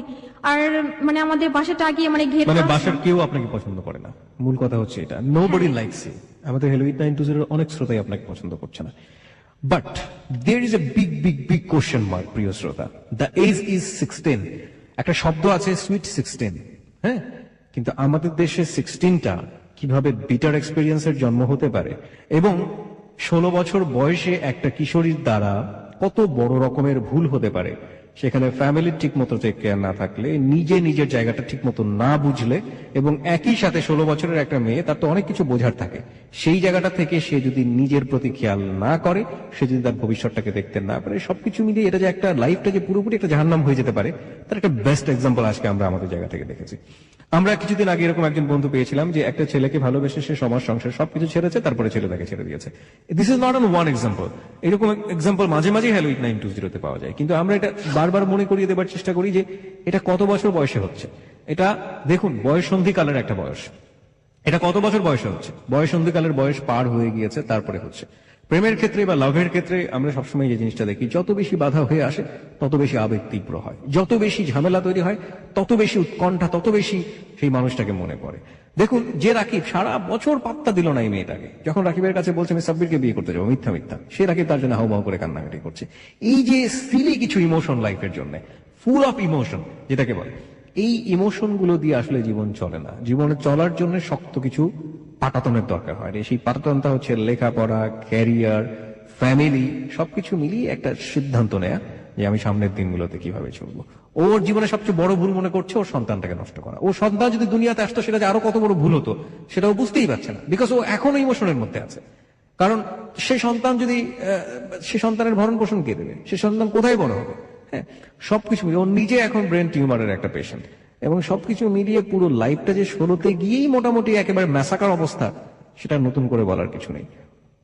আপনি কি আপনার নিজের ভুলগুলো দেখতে পান যে আপনি কোথায় কি ভুলগুলো করেছেন? আপনার কি এখনো মনে হয় যে আপনি ভুল করেন? হ্যাঁ, আমি ভুল করেছি অনেকগুলোই, যেটা আমি বলবো যে আমার বাবা মার বেশিরভাগ, আমি আমার বাবা মাকে মানে কষ্ট দিয়ে যে এতগুলো টাকা নিয়ে চলে আসছি বারবার, একবার না 7 বার আমি বাসা থেকে চলে আসি ওর জন্য। যে আমার বাসা থেকে সবাই একটা কথা বলে যে একবার মানুষ ভুল করে, বারবার না, আর তুই বারবারই ভুল করলি। সেই ভুলটা তুই তো টাকাগুলো নিয়ে আমার চিন্তা না, সবচেয়ে চিন্তা হলো যে তোকে নিয়ে রাকিব সংসার করবে কিনা, এটা নিয়ে তো আমাদের চিন্তা। আসলে আমি এখনো আমার বাবা মা বা কাউকে আমি বুঝতে দিই না যে আমি এতটা কষ্টের মাঝে আছি। আমার অনেক খারাপ লাগে যে প্রতিটা রাত যে আমি আমার মাকে ছাড়া আমি কখনো ঘুমাতাম না, যে আমার প্রতিটা রাত যেত আমার মা আমার হাত বুলিয়ে দিত, এরকম করে কাটতো। আর এখন আমি কোথায় থাকি, কিভাবে থাকি, কেউ আমার খোঁজ খবর নেয় না। আসলে আমি এখনো রাকিবের প্রতি পড়ে আছি। কাল রাতে রাকিবের ফ্রেন্ড আমাকে ফোন করে বলে যে 17 তারিখে রাকিব বিয়ে করবে। আসলে আমি এরকম ছিলাম যে কখনো না খেয়ে থাকতে পারতাম না, যে আমি সবসময় খাবারের তালেই থাকতাম, যে একটার পর একটা ছিলই আমার খাবার। আর এখন আমার দিন যে আমি না খেয়ে থাকি, আমার মনে হয় না যে আমি না খেয়ে থাকি। যখনই যাই খেতে চাই আমার রাকিবের কথা মনে পড়ে যে এইটা আমার রাকিব আমাকে এনে দিত। এখন যদি আমি 1000 বারো না খেয়ে থাকি, কেউ আমাকে বলবে না যে হিমা তুমি না খেয়ে আছো।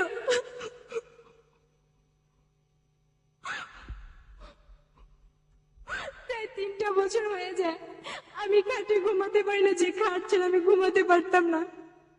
আমি রাকিবকে সবকিছু বলি, যদি ভুল করে থাকে আমি তোমার আগে অ্যাকসেপ্ট করবো।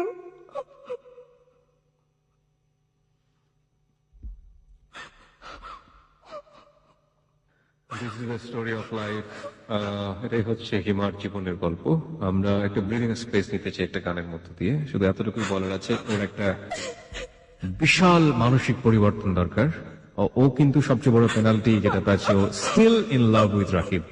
16 বছর বয়স কিছুই না। আমি একটু সরাসরি আপনার সঙ্গে কথা বলতে চাই, একটু নিজেকে কন্ট্রোল করুন প্লিজ। আপনাকে শক্ত হতে হবে এবং আপনাকে ইমোশন দেখিয়ে আপনাকে ইমোশনের জায়গা থেকে বের করা যাবে না, বিকজ আপনি রং ইমোশনের মধ্যে রয়েছেন। হ্যাঁ, আপনি ভুল করছেন। আপনার প্রথম ভুল হচ্ছে, দ্বিতীয় ভুল এবং তৃতীয় ভুল, সব ভুলই হচ্ছে আপনার লাভ। পুরো লাভটাই আপনার ভুল। হ্যাঁ, এখানে আসলে ইমোশন দেখানোর কোনো জায়গা নেই। আমি শুরু থেকে শেষ পর্যন্ত আমি আপনার প্রতি কোনো ইমোশন দেখানোর কোনো জায়গা খুঁজে পাইনি। প্রথম কথা হচ্ছে এটা। কেন বলছি, একটা ছেলেকে আপনি বকাঝকা করতে গিয়ে আপনি তার প্রেমে পড়লেন, ঠিক আছে, ভালো কথা, পড়েছেন, হয় সবার লাইফে, বয়স অনেক কম। তারপরে আপনি একের পর এক ছেলেটা আপনার সাথে যে ব্যবহার করেছে বা আপনি যে ব্যবহার করেছেন, গলায় ফাঁসি নিতে গিয়েছেন, সবকিছু মিলিয়ে আপনি ছেলেটার প্রতি এখনো যে অ্যাডিকশনের মধ্যে রয়েছেন, সেই অ্যাডিকশনটাকে আমি কোনোভাবে মেনে নিতে পারি না। কিন্তু সেটার জন্য আমি আপনাকে দোষ দিই না, কারণ অ্যাডিকশন আপনি নিজে হাতে আপনার কাছে নিয়ে আসেননি। আপনার এখানে যেটা দরকার ছিল, খুব ভালো করে আপনাকে কাউন্সেলিং করা, খুব ভালো করে আপনাকে প্রতি মুহূর্তে বোঝানো, প্রতি মুহূর্তে আপনার পাশে বন্ধুর মতো থেকে আপনাকে হেল্প করা। সেটা আপনার ফ্যামিলি মেম্বার হতে পারতো, আপনার ভালো ফ্রেন্ড সার্কেল হতে পারতো, যারা আপনার বিপদের পাশে এসে দাঁড়াবে। হয়তো সার্টেন পিরিয়ড অফ টাইম, 6 মাস খুব কষ্ট হতো, 1 বছর খুব কষ্ট হতো।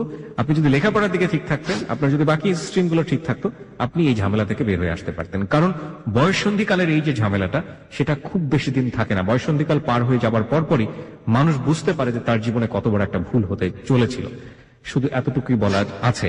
কিন্তু still you are in danger. আপনি এখন পর্যন্ত বিপদের মধ্যে আছেন, কারণ আপনি রাকিবের অ্যাডিকশন থেকে বের হয়ে আসতে পারেননি। দেখুন, এটা আপনি আপনার জায়গা থেকে বুঝবেন না, কিন্তু আমি, ওর যারা ফ্যামিলি মেম্বার আছে তারা হয়তো আজকে এখানে শুনছেন, বাবা মা যারা আছেন তারা হয়তো শুনছেন, তাদের সবার প্রতি একটা রিকোয়েস্ট রেখে একটা কথা বলতে চাই। শি ইজ ইউর বেবি, সে আপনার সন্তান, এবং ও যদি ভালো মন্দ কিছু করে সেটা আপনার ফ্যামিলির প্রেস্টিজের উপর গিয়ে পড়ে। এতদিন পড়েছে, ইনফ্যাক্ট ও খারাপ আছে, সে কারণে আপনারাও খারাপ আছেন। কিন্তু ওকে ভালো না করে, ওকে ফেলে দিয়ে, ওকে মাইনাস করে দিয়ে কোনোভাবেই সামনের দিকে এগোনো কোনোভাবে সম্ভব না। সুতরাং ভালো হোক মন্দ হোক, ও কিন্তু আপনাদেরই সন্তান। ওকে নিজের কাছে নিয়ে প্রতি মুহূর্তে বোঝাতে হবে এবং প্রতি মুহূর্তে জীবনের শেষ দিন পর্যন্ত ট্রাই করে যান। এটা একজন বাবার, সৎ বাবার দায়িত্ব, এটা একজন সৎ মার দায়িত্ব। সুতরাং সেই জায়গাটা থেকে আপনাদের প্রতি আমাদের লাখো শ্রোতাদের পক্ষ থেকে রিকোয়েস্ট, আমরা কিছুই করতে পারবো না, আমরা হয়তো কিছু টাকা দিয়ে হেল্প করতে পারি বা কিছুদিন হয়তো একটা সান্ত্বনা দিতে পারি। এই একটা এপিসোডের যে জীবনের গল্প, সেটা আরেকটা এপিসোডের জীবনের গল্পের কাছে হারিয়ে যাবে। মানুষের ইমোশন খুব বেশি দিন থাকবে না। আজকে রাতে শোনার পরে সকাল পর্যন্ত হয়তো ঘুমোতে পারবে না, তারপরে ভুলে যাবে। হ্যাঁ, তো আমাদের কাছে আসলে খুব বেশি কিছু করার নেই।